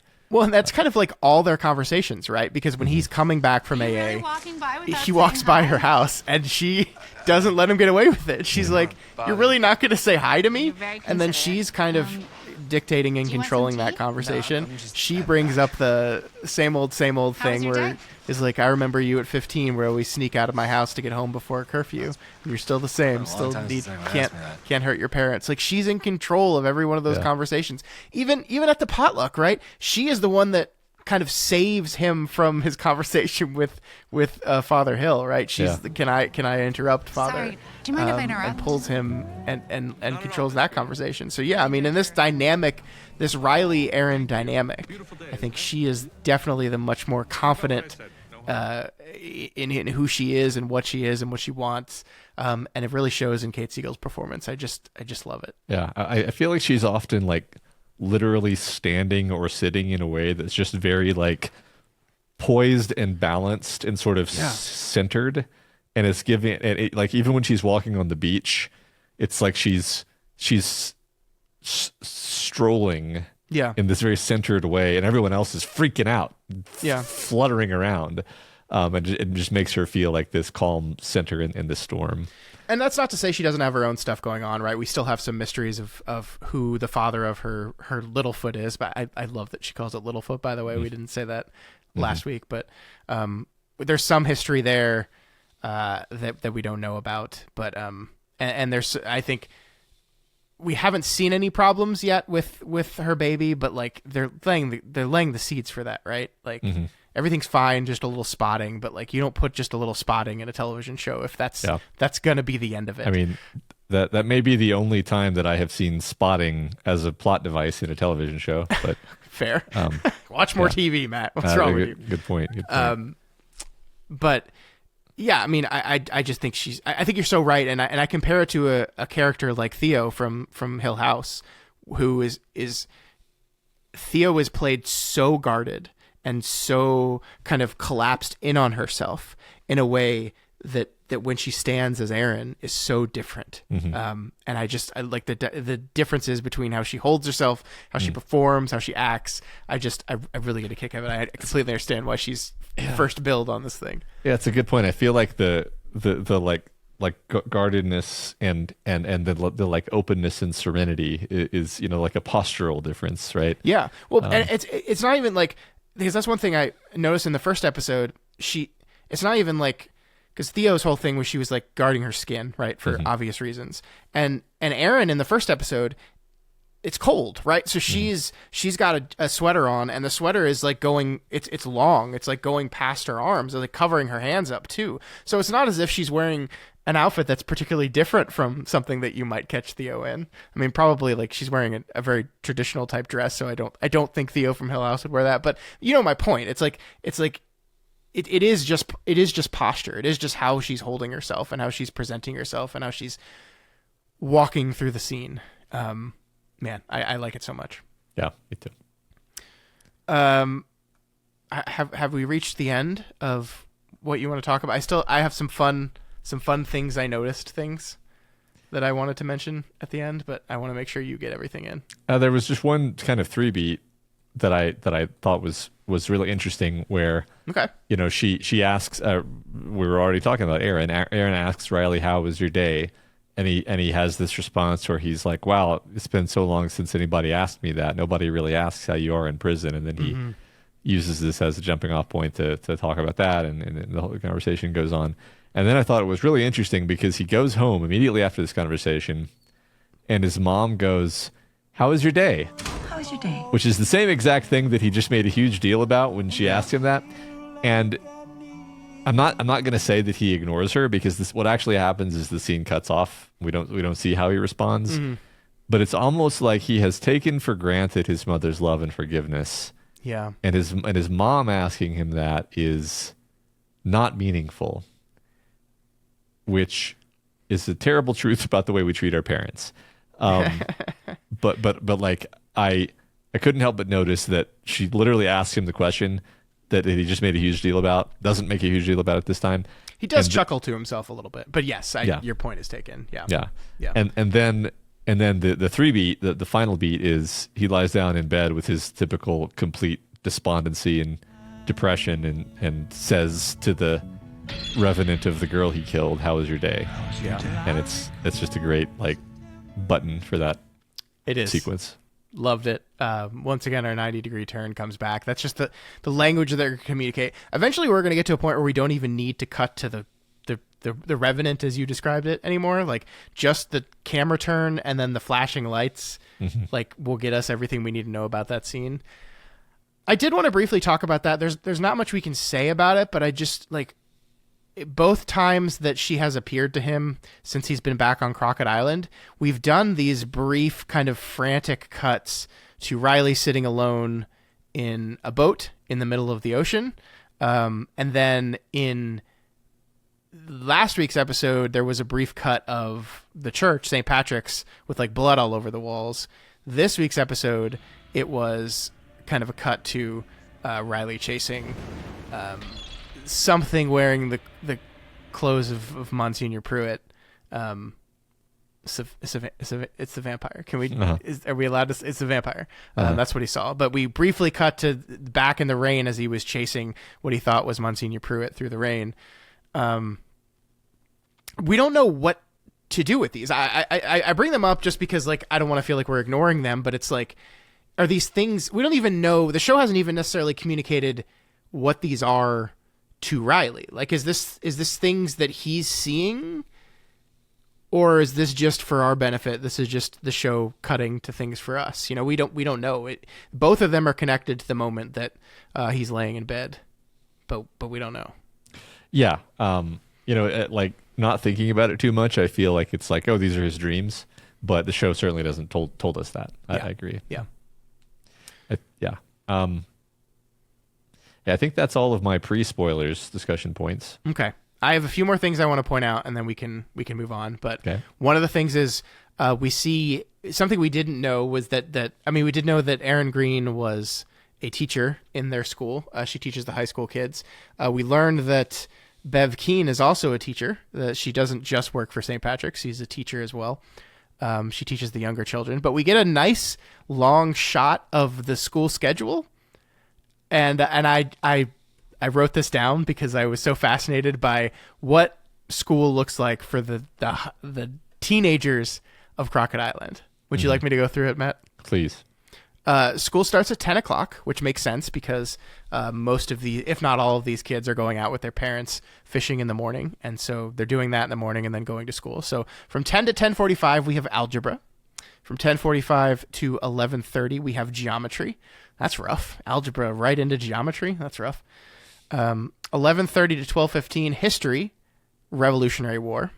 All right. Are we covering the entire Revolutionary War? Is it just like we're slowly moving? I don't know. From 12:15 to 12:45, we get some lunch. Then at 12:45, we're back at history. This one's World War II, so we jumped forward in time a little bit. We're talking about World War II. That goes until 1:30. And then from 1:30 to 3:45, we have chemistry, biology, and physics back to back to back. That's a rough afternoon for our children of Crockett Island. That's a lot. Yeah. You'd see why they need to escape to the island to drink. And then we wrap it up at 3:45 to 4:30 with English, the best subject, as we all know, because we speak that language. Yes. So that's a heck of a schedule, Matt. It's great. I envy them. I really did enjoy school. Yeah. I didn't appreciate how much I enjoyed school until I was no longer in school. I enjoy school, but I also enjoy not having to do things when people tell me to do them. Yeah, that's fair. Wait, don't you have a job?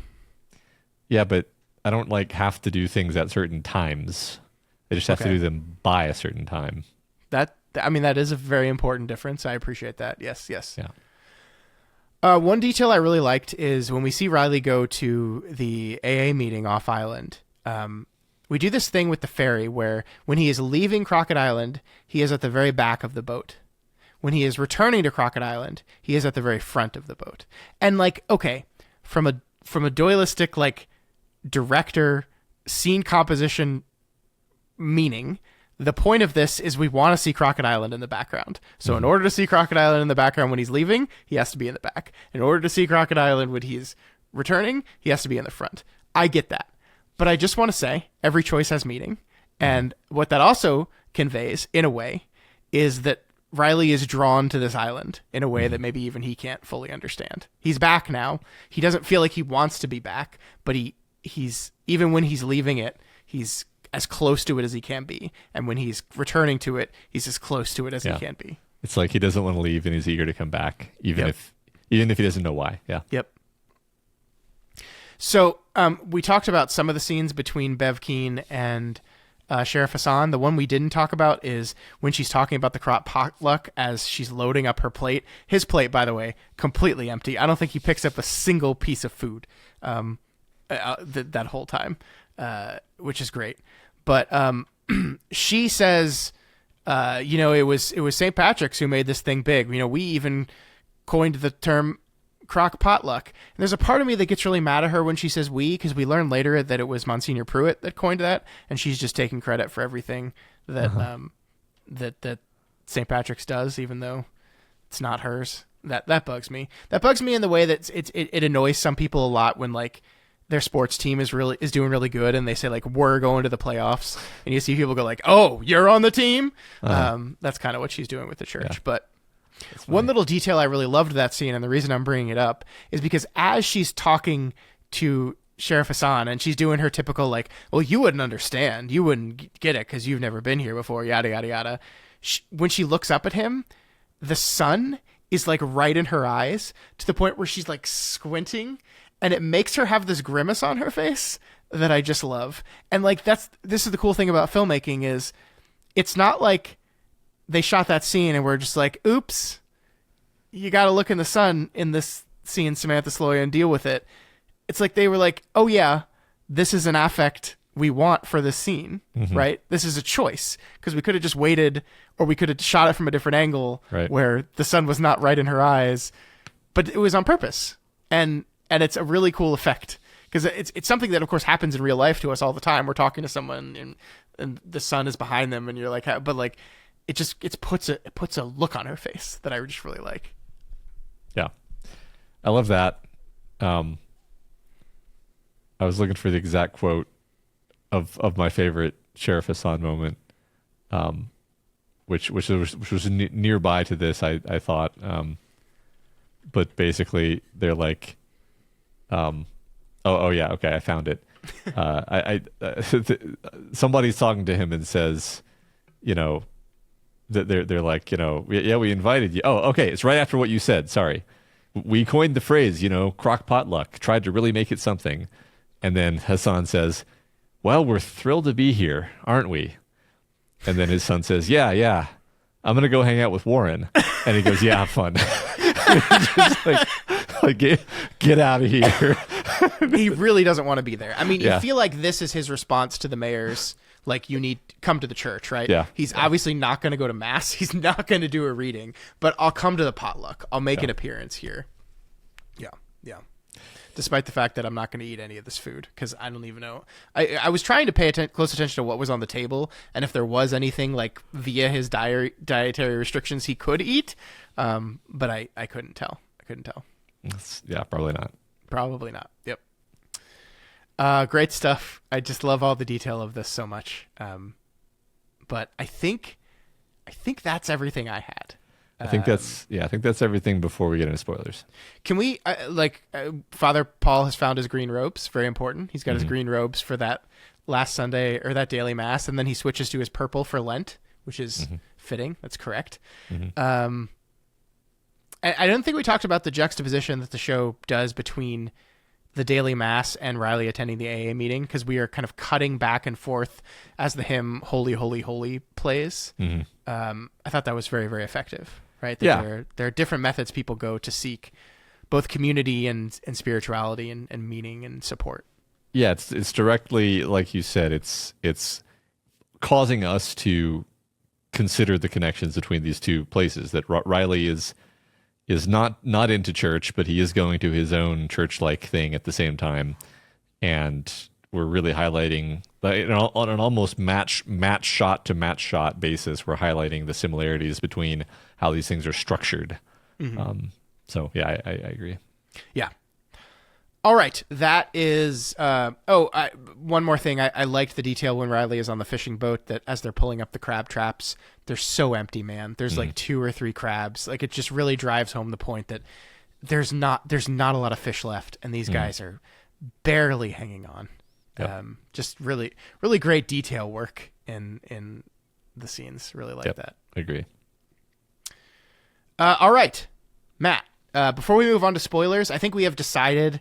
I was thinking over this over the week, Matt. We decided we're going to do the discussion question section first, and then do spoilers, which allows anyone that has not seen the show to participate in the discussion question stuff still, and then they know when they can jump off. So we don't have a discussion question to read the answers to this week. We will have our first one next week's episode, which was for last week's episode. But Matt, we do have a question for next week, right? Yeah. For and that question is, who is your favorite Bev Keane? I think there are so many Bev Keane types in so many different pieces of storytelling. Like she just feels right at home. Like you just recognize that character immediately, right? Yeah. I think it's great. This is one of those cases where I feel like I know what some of the answers are going to be. That's totally fine, obviously. Mm-hmm. Have fun with this one. It's it's really fun to have a great villain that you can hate. Yep. So. Yep. And that's going to be the end of the non-spoiler section. So if you are not fully completed with Midnight Mass, feel free to jump out now. We'll see you next week for episode 3, Proverbs. All right, ring the bell. All right, Matt. There's actually a ton to talk about here. Yeah. I mean, there was a ton last time, but I have more specific points. I think one thing because we talked about the poisoning of the dog so much, I just thought it was kind of interesting in retrospect to consider that at the time I felt super suspicious about the poisoning of the dog. I was like, how is the poisoning of the dog tied in to whatever Father Paul is doing? Father Paul poisoned the dog? Did the vampire poison the dog? No, I don't think I really wondered that, but it's like, no, it's actually unrelated. Yeah. It's just Bev hated this dog because it barked at her. Yep. That just thought that was interesting. No, I agree. Man, the show is so upfront about who Father Paul Hill is, right? Yeah. Holy shit. Yeah, it's like rewatching The Sixth Sense and realizing like, oh wow, they really just told you. They really just literally told you. She when he walks into to the doctor's house and the doctor's mom is like says his name. Yeah. Says Monsignor Pruitt's name. Monsignor Pruitt, and his reaction even is like, like he's clearly playing it off. Yeah. Knowing that she correctly recognized him because she absolutely knows what he looked like when he was younger. Yep. Just being like, let's just hope that we're just going to assume she's being senile. Yeah, I mean, and Flanagan hides this in plain sight, right? In a character that is senile and confused often, and so there's, I mean, I think you were fully forgiven for just not even really paying attention to that. It's like, oh yeah, this is just a senile old woman. But even like the fact that Sarah is his daughter, right? Yeah. And Sarah is the daughter of him and her mother, like that is so right out there as well, right? Like the moment where the vampire comes to her window and she says, I thought I just saw your father, the coat, the hat, like they're saying it was the vampire dressed as Monsignor Pruitt as it is, and I thought I just saw your father. Man, it's so funny how evident and obvious this stuff gets in retrospect. I agree. Yeah, then the moment where she's like, and Monsignor Pruitt used to stand exactly that same way and stare at me this exact same way. Like he knew. It's like, no, that's not why. That's great. Yeah. I mean, a lot of stuff lands very like poignantly watching it the second time because you know how all this stuff goes and it doesn't go well. Yeah. So you're just like, man. Well, that's where you were kind of laying it on a little thick in the other section, but yeah, I mean, like everything we're doing, like the kindness of Father Paul is almost like a dodge because like it all has this ulterior motive to it. Like the idea, it's this perfect cover, right? Like, and I don't mean just from a character perspective, but almost from a storytelling perspective. We don't know what Father Paul is doing, but the idea that he wants more people to come to church, like that's what priests do, right? Yeah. Now, the reason he wants more people to come to church is because he wants to give them the wine, which has the blood in it, right? But like it's a perfectly Catholic priest thing to do is say, y'all need to come more than just on special occasions. More people Right. should come to church. More. Yeah.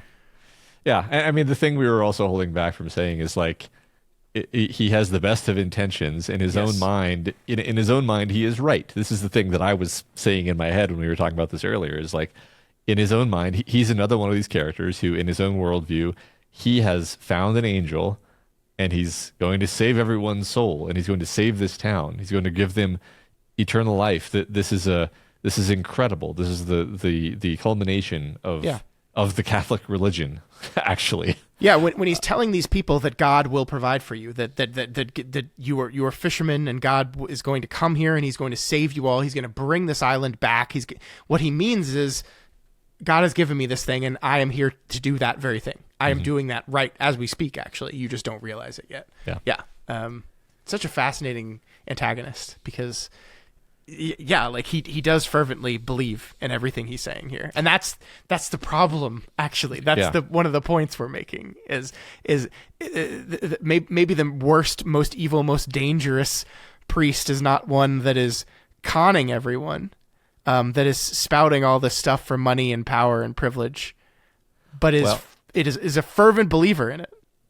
And so here's the thing that I don't know that I probably like clicked this together when I'm watching it the first time, but I forgot about it until now, which is like, he's also just right, because he's telling Riley, like, I was thinking about this. He's telling Riley, everything happens for a reason, and I know that's like super unsatisfying because it's very hard for you to possibly imagine what good could have come of this poor girl dying, but it's like, okay, look, let's look at it this way. A demon tricked the priest into feeding an island to him. The only way that this demon is going to be ultimately defeated and trapped is through a Rube Goldberg machine-esque series of events set into motion by Riley. Yeah. And Riley's resistance to the priest's manipulations. Yeah. If Riley wasn't there, this would have gone way different. Right. So why did you have to suffer and go through that, Riley? So you would be here in this moment. Not, of course, not to save the town. They all die. Yeah. But to stop the demon. To stop the demon. To Yeah. stop and save the world from, So the God is horrible- real. Yeah. God is real. Conclusion, God is real. Or at least demons are. Yeah. One thing that I'm pretty sure the show is doing, I'm not fully bought into this yet. I tried to do like a side-by-side comparison from the beginning of this episode to the end. I think we do see things start to move along the line of our characters getting a little bit younger, right? Uh-huh. Bev Keane, Samantha Soloyan is clearly wearing some makeup that is aging her up a little bit. And I think we're kind of slowly pulling that back on her. And the same thing with Riley's parents, right? Henry Thomas not just has less back pain, not just is not having that horrible hacking cough he had in the first episode, but is looking a little bit sprier, looking a little bit younger. Yeah. So and it must be difficult to like gauge what is the correct amount to do with this, because you want it to maybe be a little bit noticeable. Yeah. But not like fully noticeable yet. Yeah. Yeah, I think I don't know if I noticed it. I mean, I think I probably noticed the Spider-Man glasses moment. And I think our attention is very explicitly drawn to his back feeling better, but yeah, those are the moments the show comes right out and tells you something is happening. I think the rest of it is background and a little more subtle. Yeah. I feel like it's not until maybe, I don't really remember what happens in what episode, but there's definitely an episode where the characters are looking in the mirror and they're like, what the hell, Yeah. And that's relatively soon, I believe. I think it's next episode. Yeah. Stuff moves very fast in the show. So I think it's episode 4 that ends in Riley's death, I believe, if I'm remembering correctly. I don't really recall, but yeah. Just a thought I had. I don't want to go all tactical realism on you, but I was thinking like, the girl, There's quite a few of those in the show. Lisa? Yeah. She is going to mass every day. Mm-hmm. She's getting the wine every day. Mm-hmm. Did this accelerate her recovery? Yes. And the impacts of it? Whereas the other characters are recovering, but slower. They're getting the blood once a week. She literally heals a a horrible wound in a much shorter time frame. And I feel like that's something we're meant to take away. 100%. I mean, Lisa and Riley's mother and, of course, Bev are all taking communion every single day. And I do not think it's an accident that the first instance of something happening here we see is via Riley's mother, who attends daily mass. That she's the first time the show shows us something is happening. I think that is true. Yeah. Just because it crossed my mind, it's not like a spoiler, but I just love the moment where in that final sequence where we see Riley's brother reacting to Lisa standing, and just like the joy and shock and just like confused joy, and just a delightful mix of emotions there that you see in that, like the promise of a bunch of future stuff. Like, okay, well, he's gonna, like, this has changed his life. It's changed everyone's life just for witnessing it, right? Isn't it so great that the show can just do stuff like that, because it took the time in our very first episode to establish all these people, and it didn't even take like Warren is not a character who got like a ton of character work in the first episode, but it's just enough to where we can play that moment and cut to him briefly and see his reaction, and that means more than just there's the same reaction everyone else is having around the room. It means more to him because she means more to him. Yeah, exactly. It's just like, this is. I keep going back and forth about Flanagan, whether I want him to be a TV writer and director or to make feature films. And I mean, obviously the best is why not both, right? But like, when he gets to work in this long form storytelling, like I get so into it, because like we're 2 hours, we're 2 episodes into the 7 episode thing, and I feel like I know Crockett Island and all these people so well. And this is the remarkable thing. Like, we have the one scary scene that you talked about, where the vampire eats him. But essentially, the show is just people sitting around talking to each other about how they feel. And I've seen some uncharitable reviews of the show that say, so boring, it's so slow, which I just obviously don't agree with at all. But like, that is the show, essentially. It is people sitting around talking. Now there's some action, we'll get to it, but it's so engaging because it's such wonderful character work. Yeah. And like we said, Flanagan, even scenes where 2 people are sitting in a room talking, Flanagan's gonna like shoot the ever living shit out of it. Yeah. I mean, just like the narrative evolutions that happen in the last 2 hours are tremendous, and carrying forward so many plot threads, doing it in this way where it's all woven together. You know, every scene is doing 2 or 3 things at the same time, that's just good writing, obviously, for an ensemble show like this. Yeah, it's great. It's perfect. One last thing I'll say, Hamish Linklater, we already talked glowingly about him in the other section. I'm paying attention to what he's doing a lot more in this rewatch, and how he's having to be this guy who comes off as young, but also is an old man, right? Yeah. He's an 80-something-year-old man. And I think he's doing a very good job of kind of threading that needle, where sometimes you hear him talk in a way where it's like, yeah, that kind of sounds like something an old dude would say, like an old guy would say. Yeah. But he's having to ride that line, because he doesn't want, like, we don't want to show our hand too much. And I think he's really doing a good job with it, of someone that comes off as passionate and fiery and young and energetic and ready to go, but feels like he has that old soul underneath it all. I like that. That's a great, I mean, I see that. I see what you're talking about. Yeah. It's hard to articulate, but yeah, I think you're right. Just one moment from him that I love in this episode in particular is he's often very guarded, and there's layers to what's happening, but one of the moments we kind of see him unguarded is when he's giving communion to I'm gonna have to learn everybody's names better than this, but the Mildred Gunning, right? Sarah's mother. Yeah. Mildred Gunning, and we see this little private smile where he knows she's not really quite aware of what's going on. He knows nobody else is watching him, and he has this little smile, and it's like, for him, it's like he's so happy because in his mind he's like, I'm going to save Mildred. I'm going to make her young again. And because he loves her. We can be together. Yeah, we can be together. I can help her. We can be together. Everything's going to be great. This is so great. And it's one of the few moments where we get to see how this is personal for him. It's like, yes, he arguably he has a kind of God complex, you could say, about the fact that he's going to save the town. Yeah. And like, I am the one saving the town. I don't. But like this is personal for him. This is this person, this specific person that he cares about a lot. Yeah. I really liked in that moment when he knocks on the door and Sarah opens the door and she's the one there. He has this look of, I don't think he knew that Sarah lived. I don't know if we know the like exact timing of when Sarah moved back to be with her mother. I don't think the show has been clear with that, and I don't know if it ever does. But I think he has a genuine look of shock and surprise to see her standing there opening the door. Of course, he knows it's his daughter. Yeah. I really liked that moment. Yeah.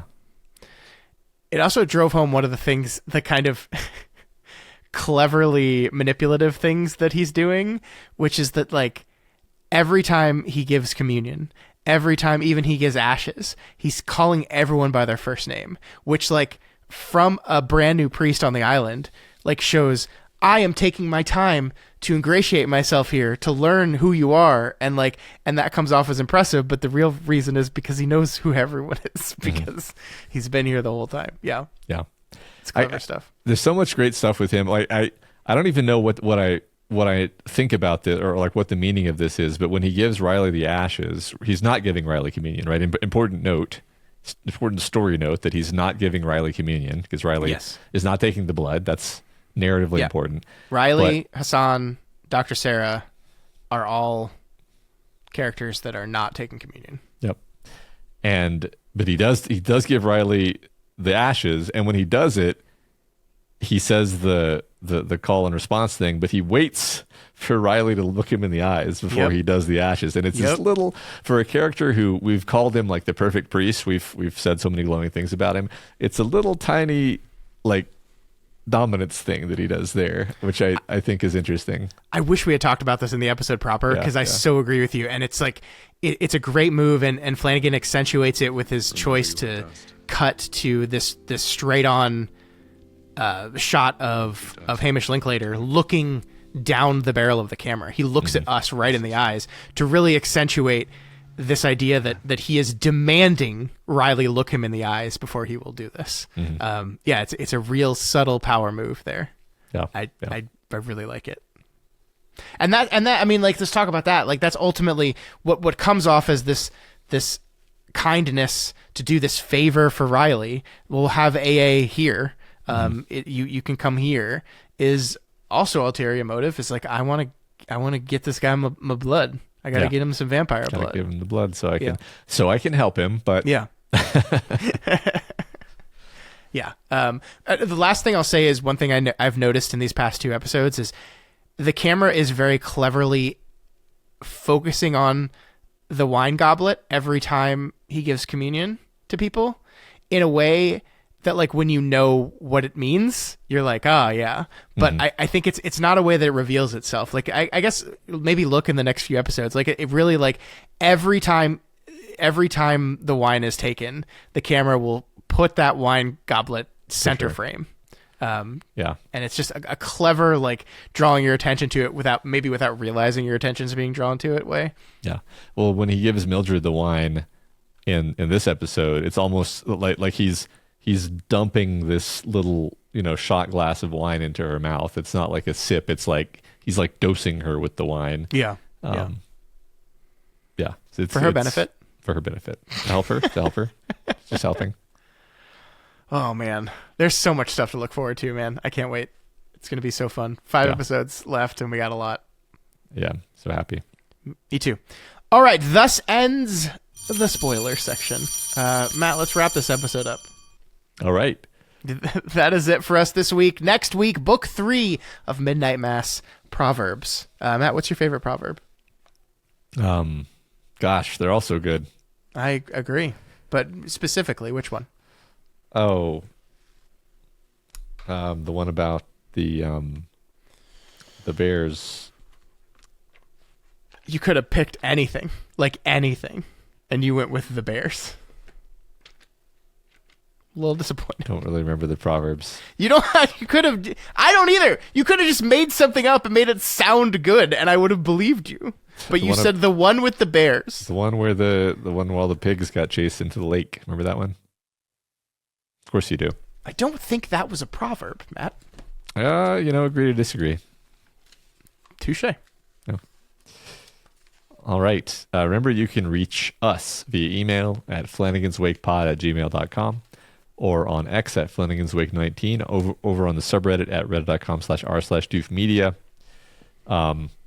That is the best place to tell us about who your favorite Bev Keane is.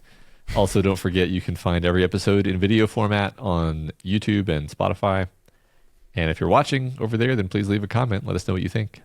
And please head over to our merch store, doofmedia.myshopify.com, for all of your Doof Media related merchandise. We have stuff for our old show Kingslingers. We got a bunch of stuff for Flanagan's Wake, some of the old properties we've covered. And of course, I showed you my my Crockett Cat Cafe mug last week. I don't have it with me right now, but I do have If You Podcast Me, Then Podcast Me, which is, for some inexplicable reason, our bestseller. Yeah. This is such a dumb joke we did. Yeah. Apparently the funniest thing we've ever said, which is a scathing indictment. It shows what I understand about comedy, which is very little. Yeah, right. If you like any of our shows and you want to support us, then please consider donating to our Patreon at patreon.com/doofmedia. Yeah. Don't forget, you can support us financially there, but also just subscribe for freezies too. Yeah. If you subscribe for freezies, you'll get updates on what's going on. And we're making that our official channel of updates. Yeah. While you're there, if you want to support us, you can. But if not, that free one works. Please also keep sending rating and reviews. I don't have a new one to read this week, but man, we're moving right along. We're in year 2, and we sure would love y'all to help us share the podcast and send those ratings and reviews on whatever platform you use. So please keep that up. You guys have been great with it so far. We really appreciate you taking the time. Please keep doing it. Yeah, thank you. All right, folks. That's it. We did it. 2 episodes down. We'll see you right back here next week for Proverbs. Matt will, in the intervening week, of course, look through the book of Proverbs and pick his favorite one and be ready to present it to the class, right? Totally. Yeah. Until then, burn some cats, Mr. Flanagan.